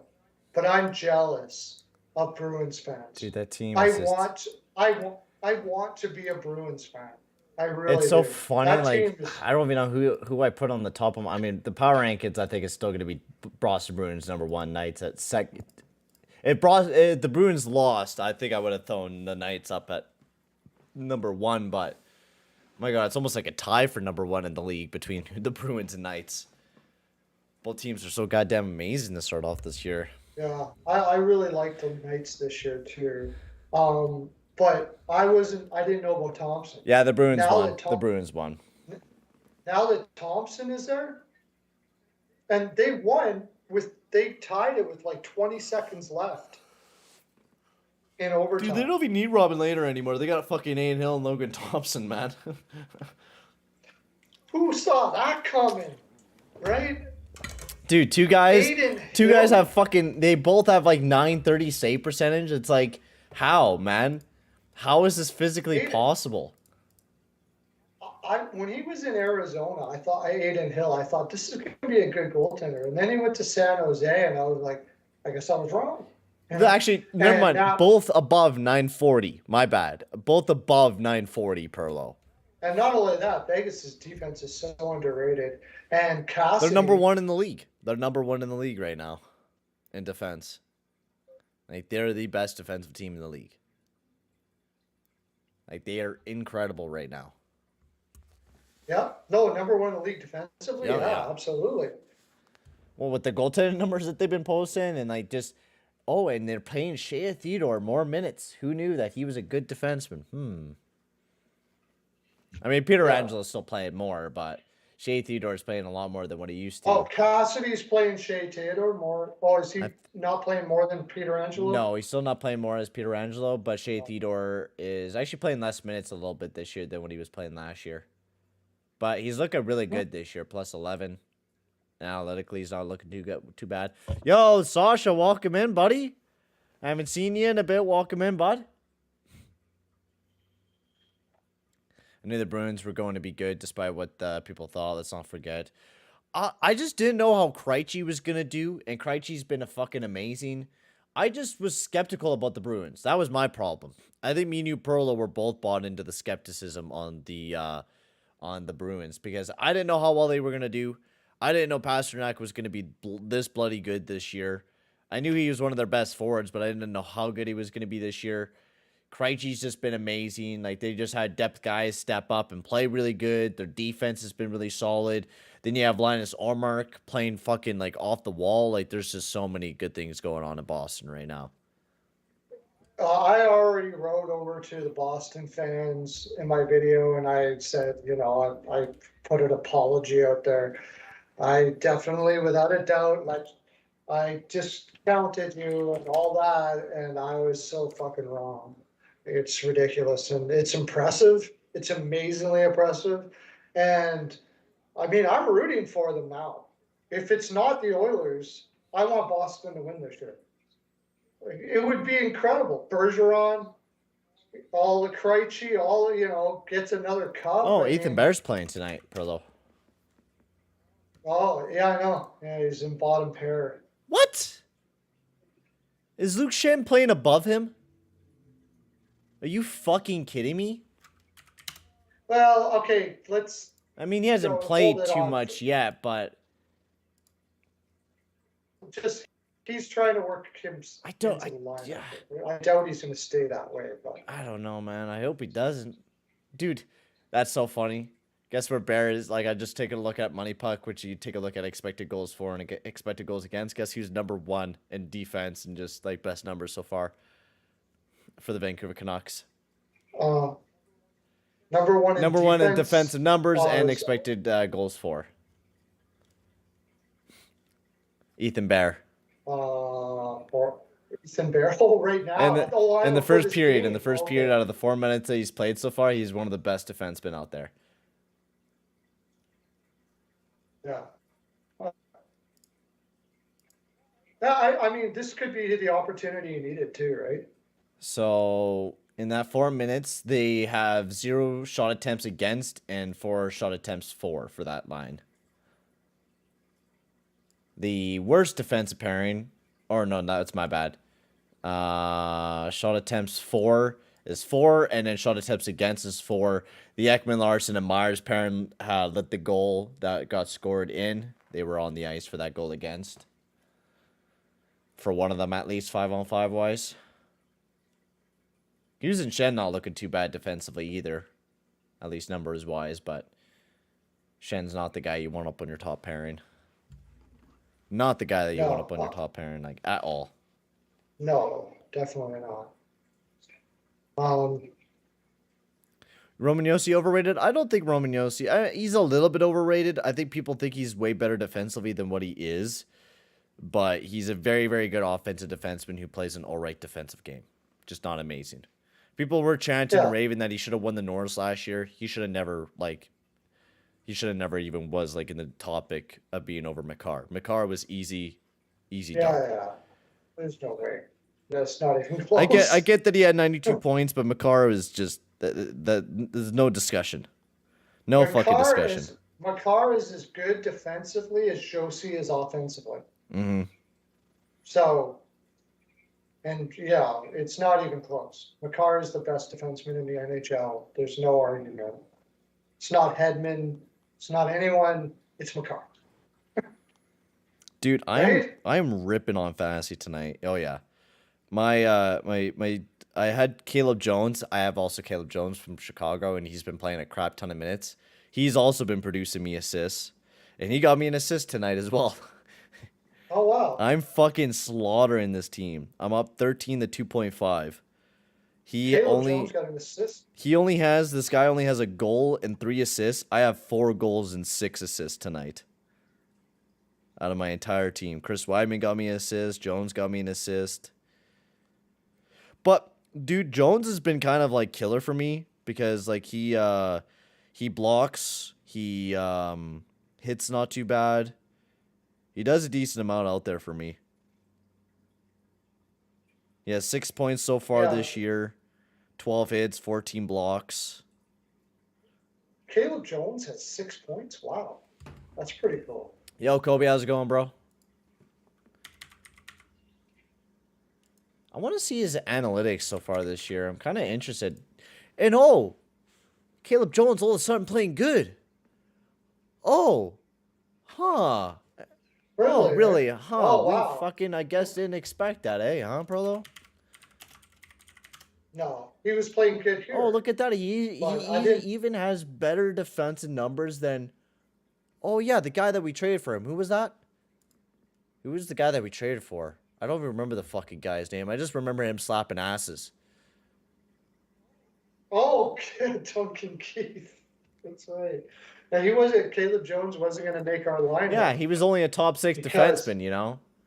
That's all he was good for. Yeah, but, I mean, he was really shitty at reach arounds in the ring, from what I understand. Yeah, that's what I heard. I heard he doesn't really jerk it too much.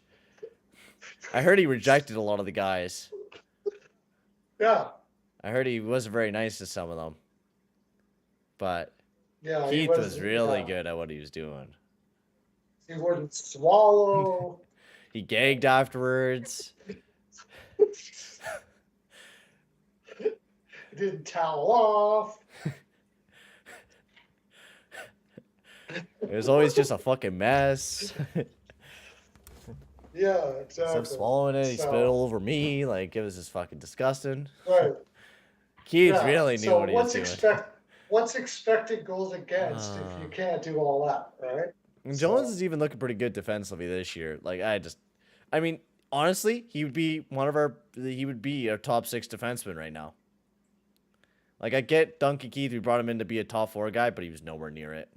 We would have been better off keeping Jones. Nice shot. Oh, that puck is still fucking loose. Come on, track the puck. Jesus, Murphy, that was close.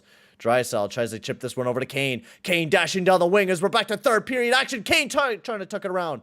But nice defensive play there by Carrier. This one up to the point, and that one out, and now picked up by Darnell Nurse. I wouldn't be surprised if even Ethan Bear starts popping off this year, and then I get to have another I told you so. I wait for these I told you so's, Perlo. Man, I'm patient. I'm fucking patient, man. I'm in the darkness waiting. I'm in the darkness waiting for Puljujärvi. I'm in the darkness waiting for Bear, and I'm in the darkness waiting for Jones, so I could pull up the big old guns and be like, oh, hey, guess what? Guess who fucking predicted this shit? Analytical people. But yeah, but they just say stupid shit like, yeah, but he wasn't going to play here. Oh, yeah, Bear made a bad pass in the Jets game and screwed us over. Archibald took a bad penalty in the game and fucked us, but yeah, we don't talk about that, or how Keith was just horrendous defensively and couldn't make a pass worth of his life. Archibald made the Pittsburgh Penguins lineup. Yeah, that's because Sullivan's a fucking idiot sometimes. But he's not. He's an amazing coach. I don't know what he does. Like, I don't know. That is the weirdest organization. Sasha's like a spitter, huh? Yeah, that was a rated M conversation there, ladies and gentlemen.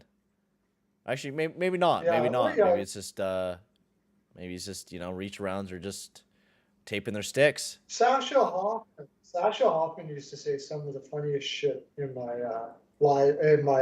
show that I used to do during the day. He was hilarious.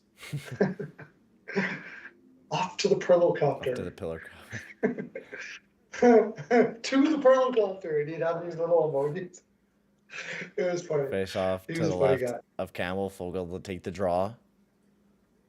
I don't want that.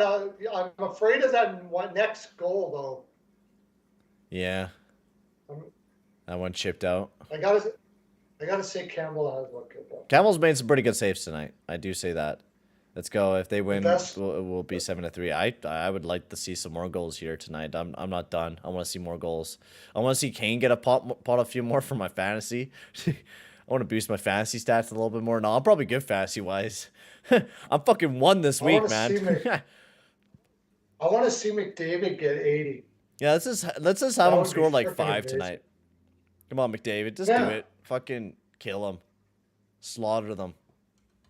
We know you can.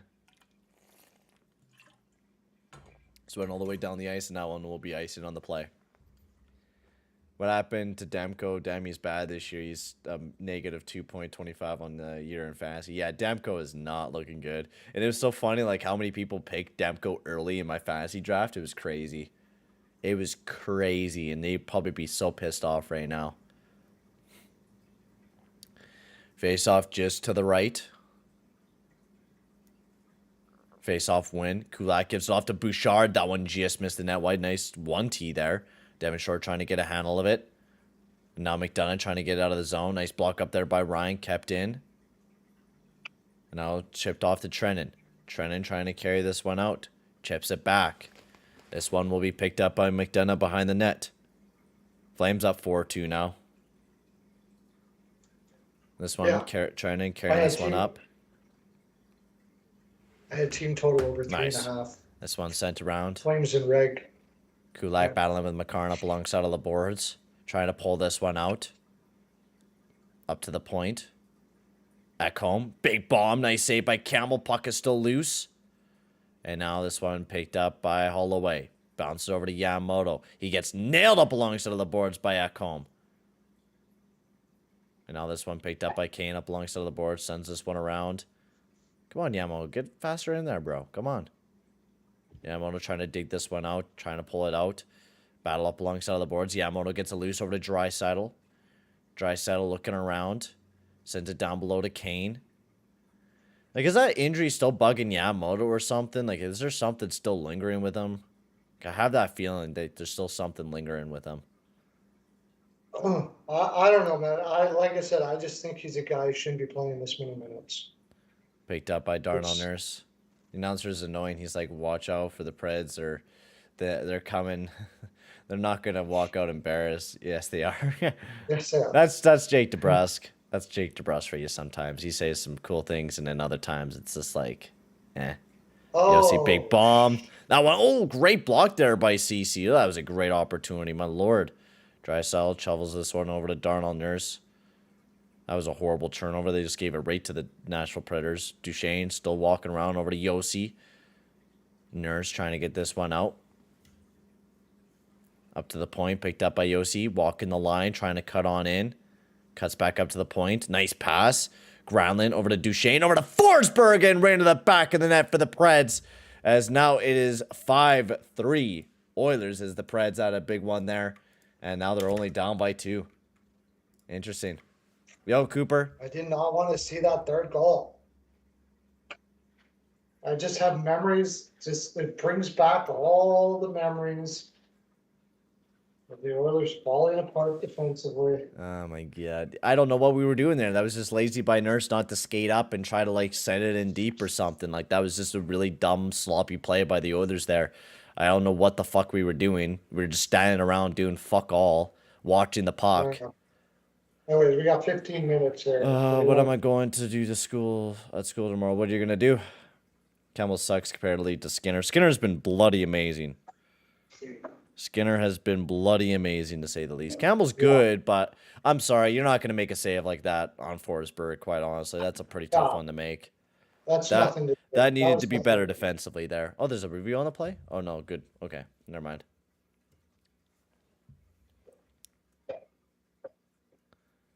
Face-off win for the Preds as they send this one in on deep. Picked up by Bouchard as he wraps it around the boards. This one kept in by Tullavainen. Picked up by Kulak trying to jump it out. I'm going to ask my crush if she wants to be my girlfriend tomorrow. Hey, well, good luck on that one, Cooper. And we give you all our confidence and all our power, bro.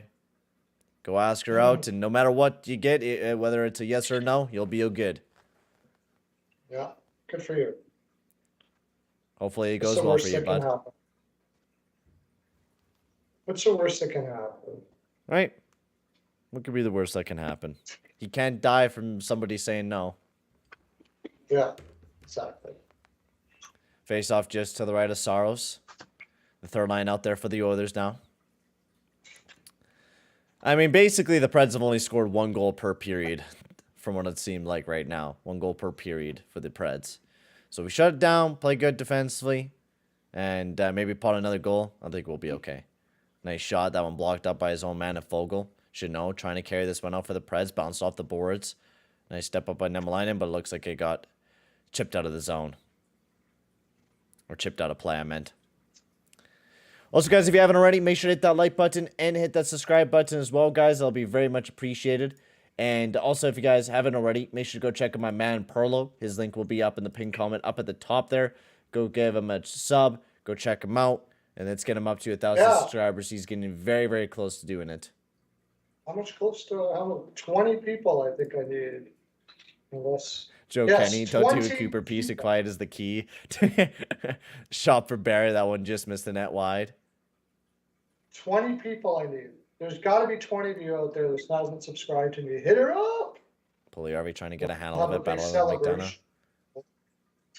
Battling with Janot. Janot does chip it out of the zone, though. Trying to chip it right back up over to McLeod. Over to Fogle. Fogle trying to get it over to Pugliarvi. Over to Janot. Trennan. Oh, nice snake down by Barry. Trying to chip it back out again, as he does. Send it all the way down the ice over to Fogle. Fogle tries to send it in deep.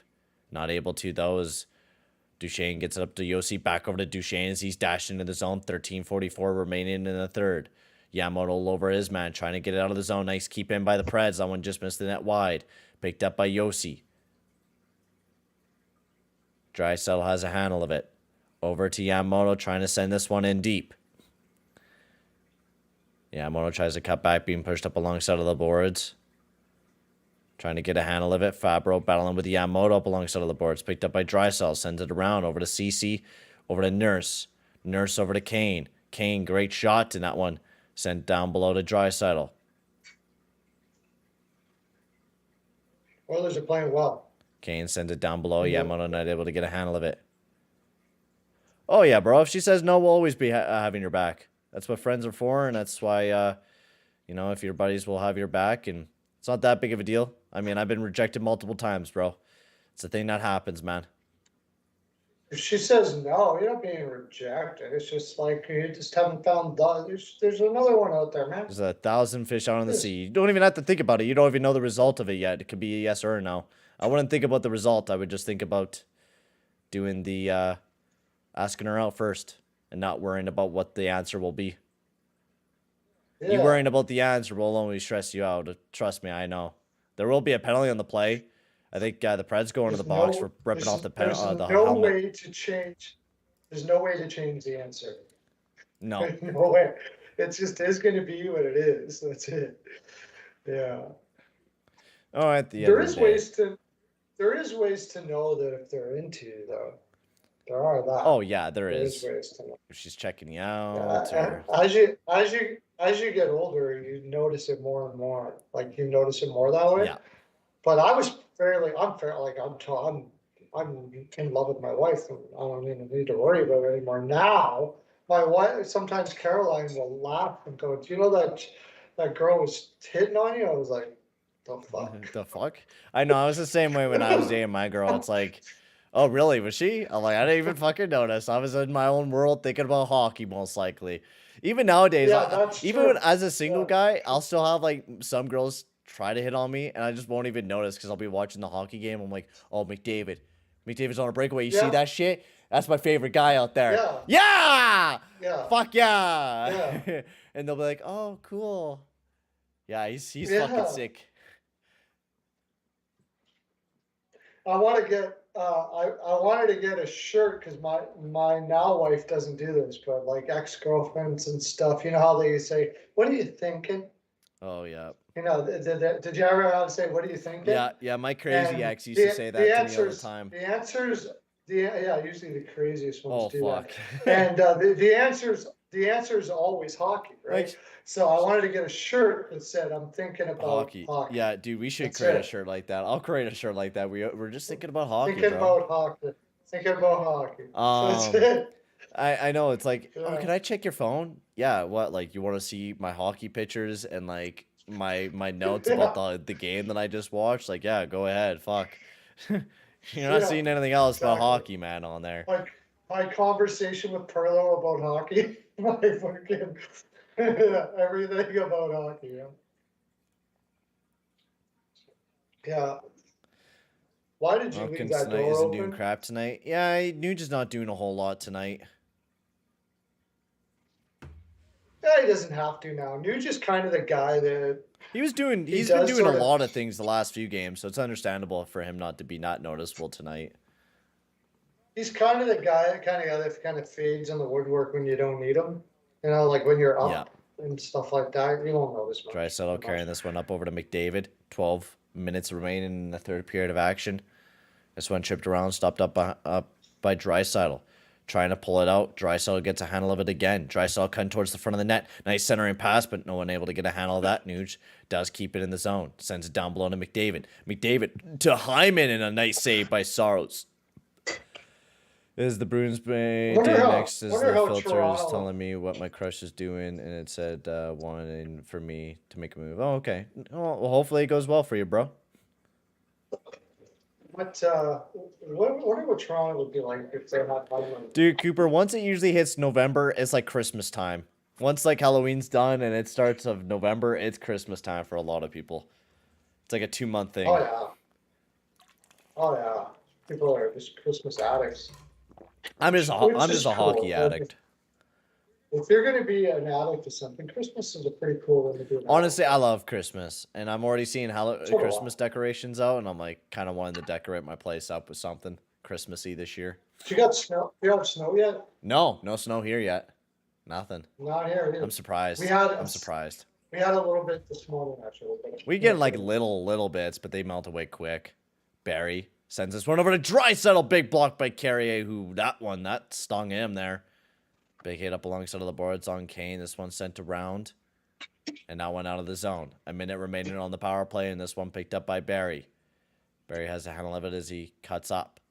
Looking to carry this one up for the Oilers as he waits. Shovels it off to McDavid.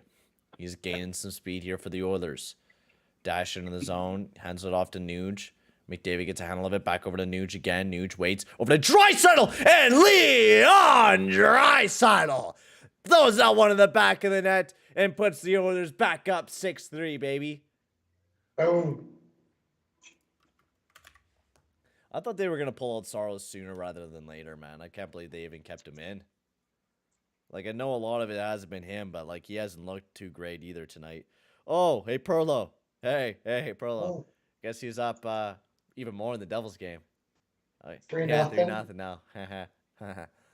Oh, look at the Canucks. We won 2 in a row. You know, we were facing the Kraken and the Penguins. The Penguins are pretty good, so yeah, we're gonna make a comeback. No. Oh man, it was surprising that I'm doing a Canucks compression. Yeah, we got a real good team. You know, we got Luke Shen. He played for Tampa Bay. He won a cup. You know, he's really good. We also got Ekman Larson, who he's like a top 2 defenseman, one of the best in the league.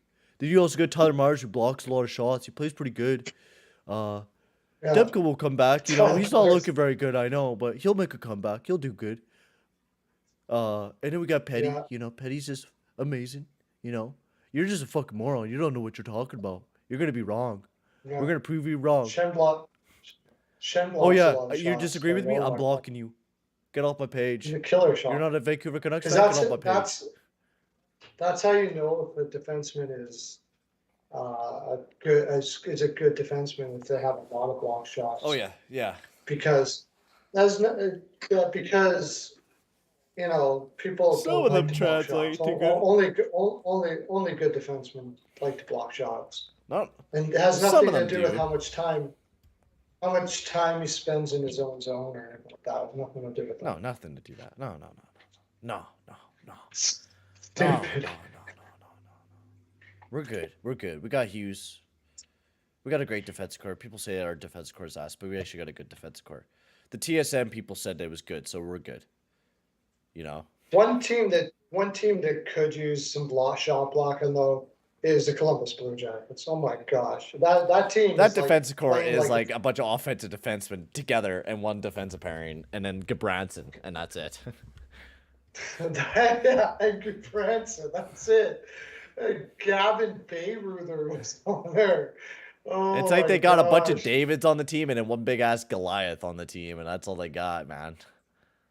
Yeah, Jake Bean is like Barry. Yep.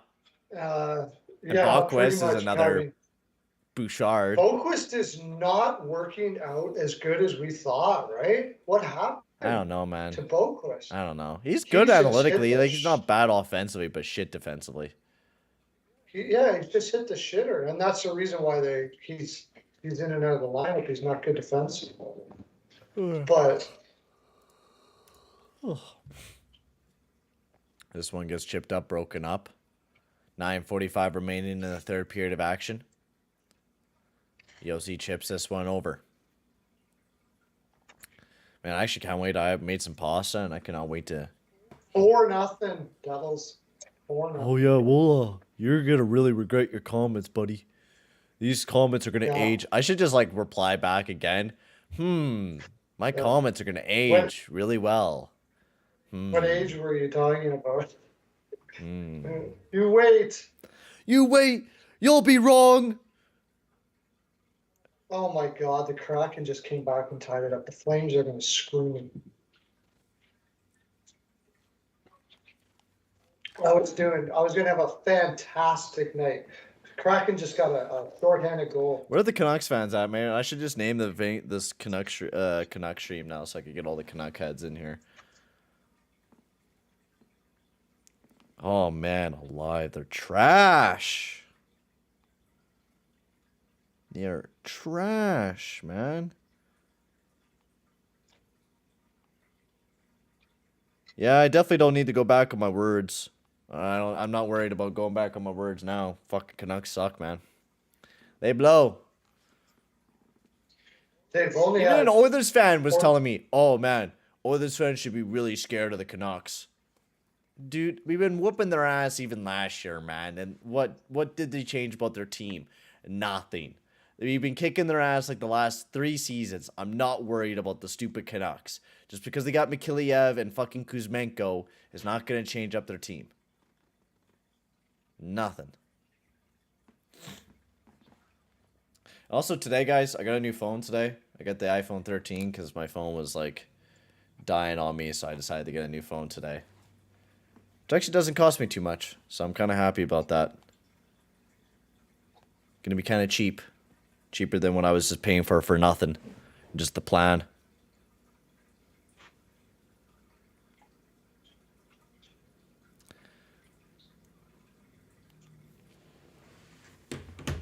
The head of the game, more goals, defense.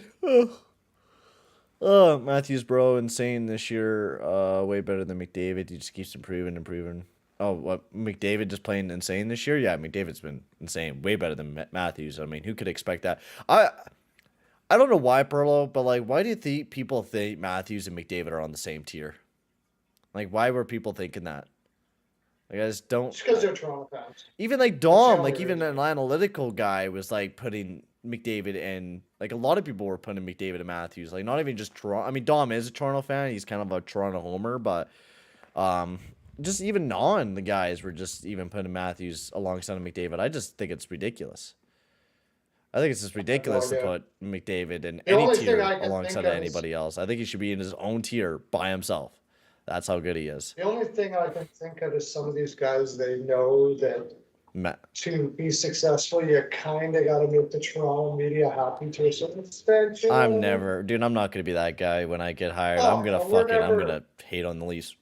Well, you won't get hired by a sports Shit. guy or anything if you're not going to butter up Toronto. Uh, It's going to be you. It's going to be you and me, buddy, going up against the Sportnets and all that stuff like that with our channel, telling the truth and telling. Yeah, we'll jump on and we'll like, yeah, I hate the Leafs, and they'll be like, whoa, cut! What the fuck are you saying, man? What? I'm just saying what I think. Look at Kel. Look at you can disagree with, like, you and I disagree with a lot of things that Kelly Kissio believes in and how he sees the game a lot. Mhm. But you have to admit that,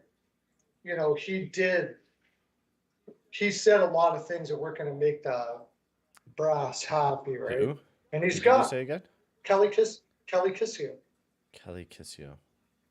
Right. Yeah, or no, it's not Kissio. Yeah, Kissio. Kelly who again? Kissio? Nick Kyprios. Oh, Nick Kyprios.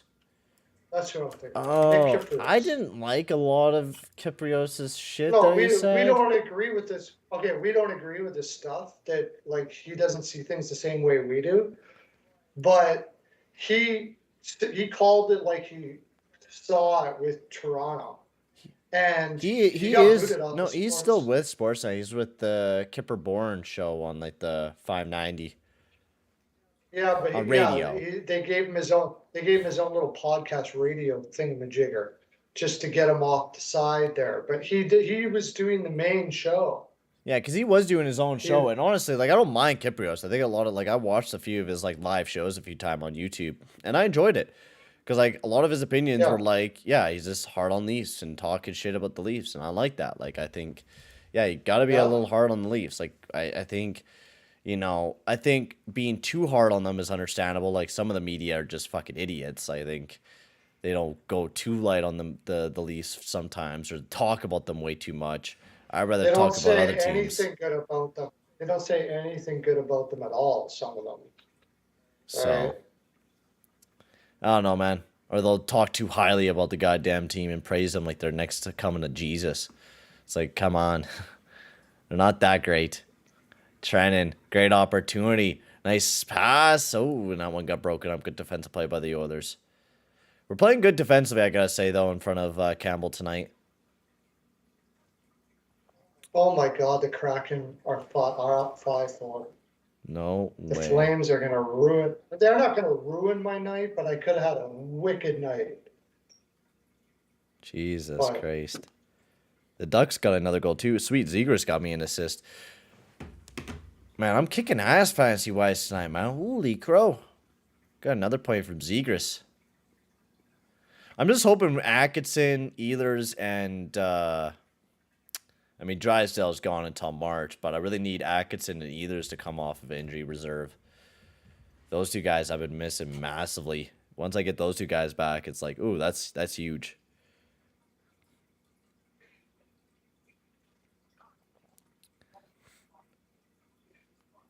And Jared Anderson Dolan hasn't been playing too many games either. I might be able to just send him back down in the minors. He got like 2 games for the Kings a while back. He got a few games in.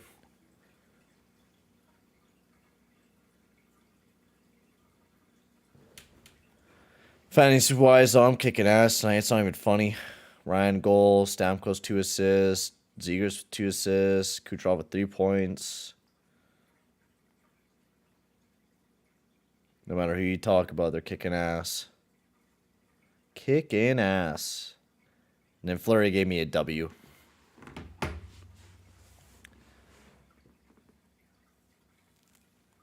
But thank you guys all for tuning into the live stream. It's been a lot of fun. Thank you guys for all tuning in. If you guys haven't already, make sure to hit that like button and make sure to hit that like button as well. It'll be very much appreciated. We're almost near 11,000 subscribers. So if you guys haven't already, hit that like button, hit that subscribe button as well. It'll be very much appreciated there, guys.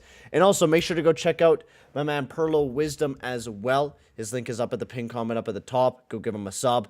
Go check him out. He's almost near 1,000 subscribers as well, so go check him out. And we had 1,000 viewers on the stream, so thank you guys so much for tuning into the stream. It's been a lot of fun. I will be live again on Thursday.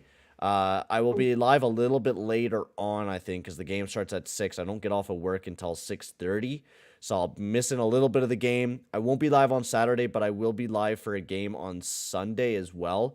So live on Thursday and on Sunday this week. I'll be live for the Florida Panthers versus Anaheim Ducks on Sunday at 7 p.m. Pacific. So a little bit of a later game, but I'll be live for that one. What are you live for? I'm live on Thursday. I'll be live at like 6:45 on Thursday. The Devils versus Oilers. And then I'm live on Sunday at 7 p.m. between the Ducks and Panthers. At 7 p.m. Pacific. 7 p.m. Pacific. On Sunday. So that'd be 8 p.m. 8 p.m. 8 p.m. your time. 8 p.m. my time. I'll do that one for sure. It'll probably be It'll probably be a very lonely stream. Yeah, I'm guessing so. It's fucking Panthers and Ducks. It's probably going to be dead, but I do want to do a stream at least on Sunday. But you know you are a hockey diehard if you are freaking doing... I hope to see you guys there. Sunday, 7 p.m. Pacific. I know it's a little bit of a later one, but I hope to see you there. It should be a fun one on Sunday. It's going to be a party. It's going to be a fun night. I hope to see you guys there. Yeah. Thursday, I mean, because we're doing a podcast tomorrow night, right? Yeah, tomorrow, yeah. I'll talk about... And that starts... We'll talk about that after. Yeah, I'll talk about that after, what time we want to record it at. But then we do a little I may do the Thursday night. I'll let you know. Okay, that if sounds you're good. into it. Sounds good. Sounds good to me. And then next week, we'll figure out the schedule next week, what I'll be doing next week as well. But I'll let you guys know. I'm going to plan out next week as well. But not as many streams this week, mostly because there's not a lot of Oilers games. But next week, there's like 4 games next week. So there's a back-to-back. Lots of games next week for the Oilers. It's going to be a busy week. Really, really busy week if you're an Oilers fan. So lots of content, lots of OGRs coming out next week. It should be a lot of fun.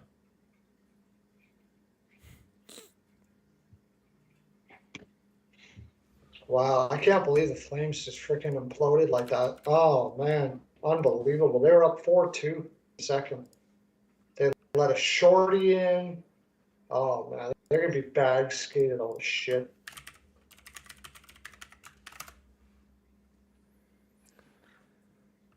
Yeah, next week is the Tampa Bay Lightning versus Oilers, which should be always a fun game. Always a fun game. Oh. That will be fun.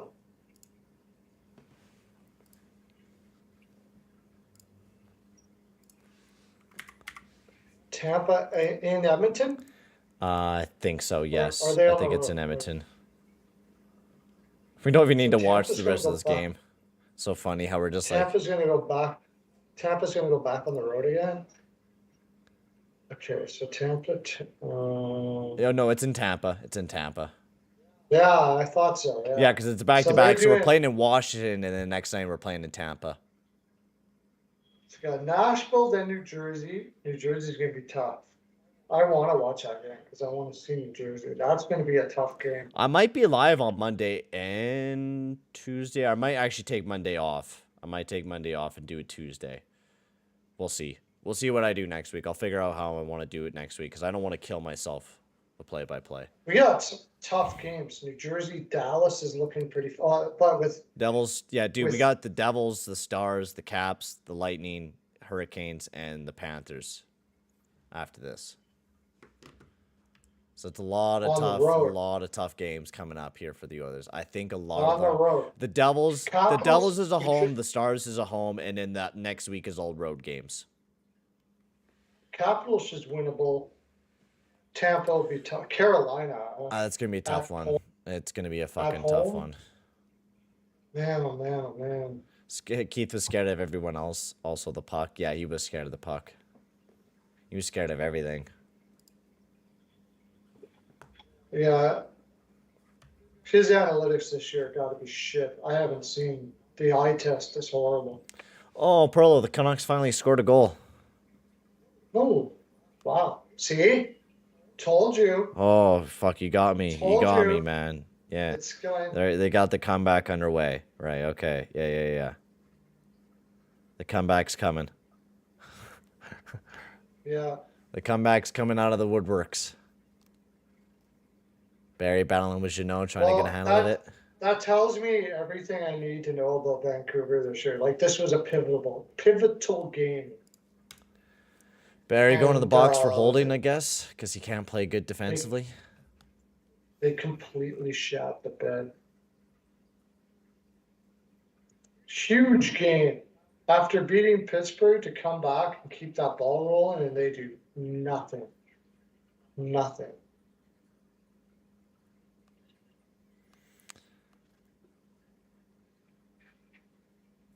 Oh, freaking.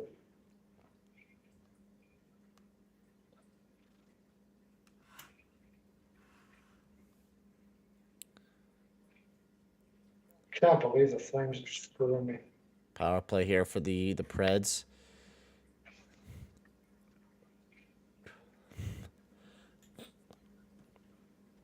Forsberg hands this one over to Yossi. Tried to get it over. Oh my god, what a tip by Neonita Ryder. Right into the back of the net is now 4-6 Oilers. Yeah. What a tip. See, the two goals, or the few goals, have been like these type of goals where it's like tips or 1-Ts. Yeah. I can't believe that Panthers game is only at 1-1. Yeah, I know. I got. All right, Chicken, have a good one, Panthers bro. Have a good one, man. Have a good night. It looks like Milk is doing one of his things there. Well, he's just popping off tonight. Yeah, Panthers have 20 shots on that.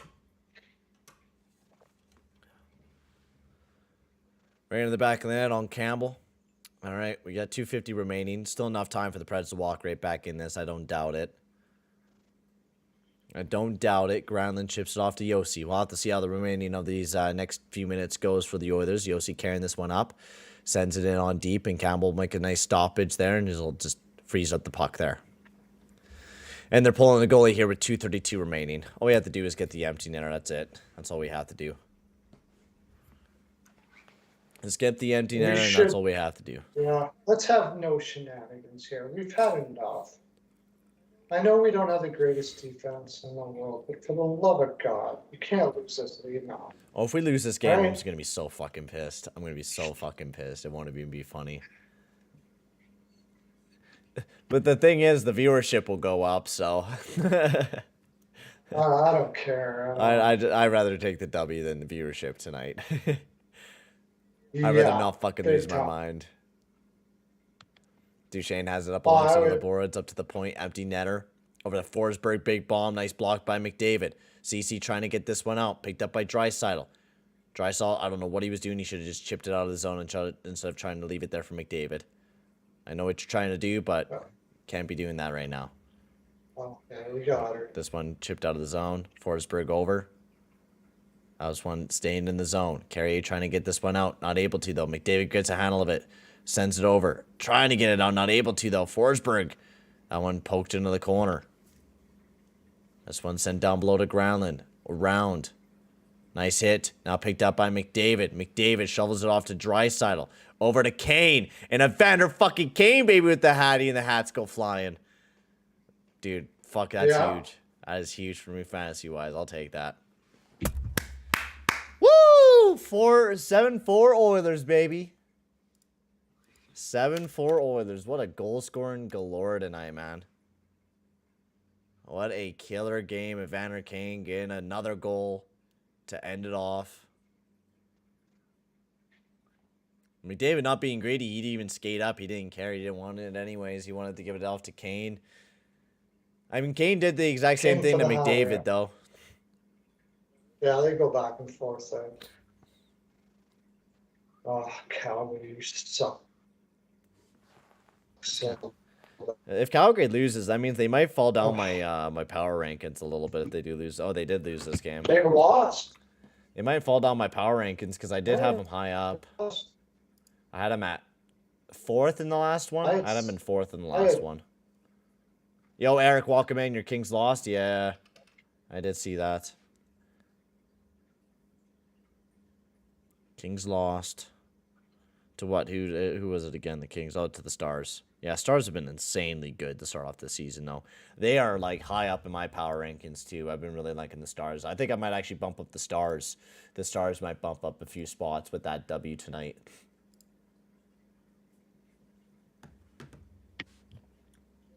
Yeah, the Stars are a better team than the Flames. And the things we were worried about with the Flames look like it's happening. Like, I was worried about how Huberdeau was going to adjust, and it don't look like it's happening, dude. But maybe I'll take time with him. I know how bad the Dart watch the convention. He's one of those guys that either is like he's like Campbell. So he's like either really good or just who's in the net tonight? Shit. Oh, Vladar was in the net tonight. Oh yeah, so he was doggy doo-doo. Jesus Christ. He was horrible. And Huberdeau once again, Vladar was in the net, and Vladar once again didn't, Huberdeau once again didn't get any points. Wow. Decord was in net for the come Kraken. on. Are you kidding me? Come on, You can't man. win with Decord in net. Decord. You can't win with Decord in net. Are you gotta be kidding me? Devin Shore sends this one up to the point to Bouchard. Nice bomb there. That one blocked up. That was a hard block there. And now the Preds, they send this one in deep. Kulak. Sherwood battling. This one sent over to Ryan. Over to Nuge. Chips it over to Devin Shore as he flutters this one up. And this one will be picked up by Carrier with about a minute remaining in the third period of action. Carrier sends this one over. Deep into the zone. This one sent around. McLeod carrying this one. Leaves it for Bouchard. Back over to McLeod. Trying to get on the net. Not able to, though.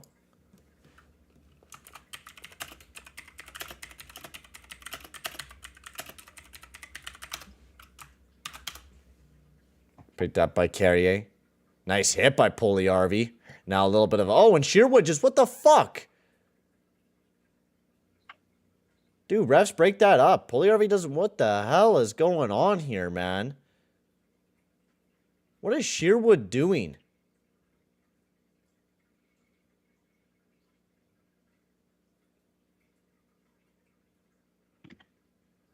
I get what you're trying to do. You're trying to pump your team up, but he didn't drop his gloves. Yeah, it's not really going to pump anybody to your team up if you're not dropping your gloves. Where is Jeannot. I don't know, man. It's not even that big of a hit. Like that, I just thought about that right now. Last year, Jeannot, like you noticed him every game. He's not doing shit. Right? he has like 3 goals.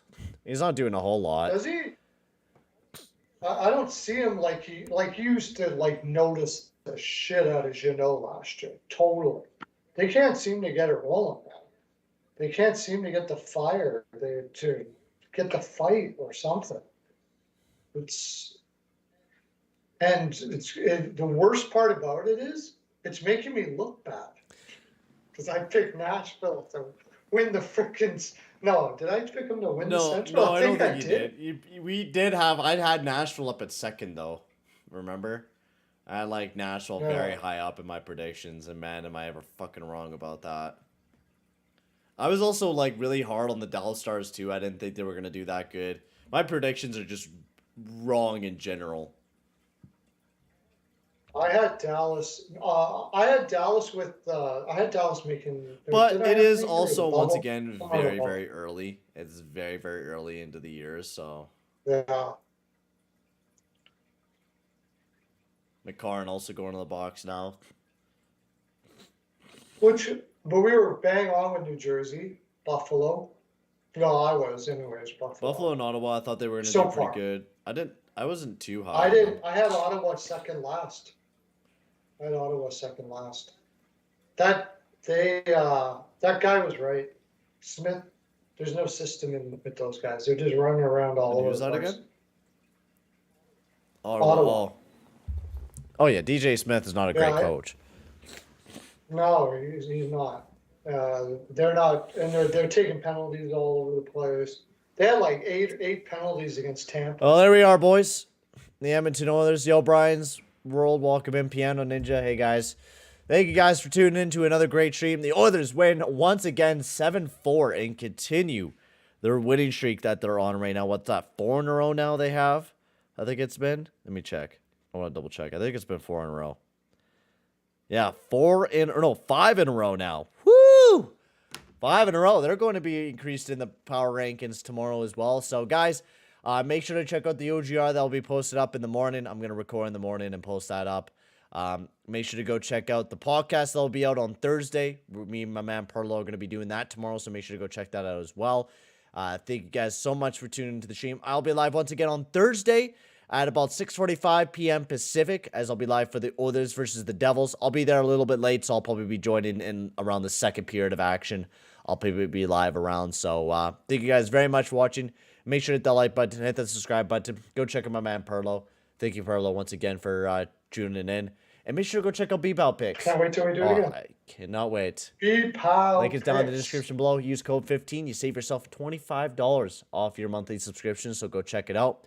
Be very much appreciated. Just today alone, you would have made your subscription money back. Just today alone. So definitely go check it out there, ladies and gentlemen. Thank you very much for watching, guys, and I'll see you guys all later. Peace out, guys.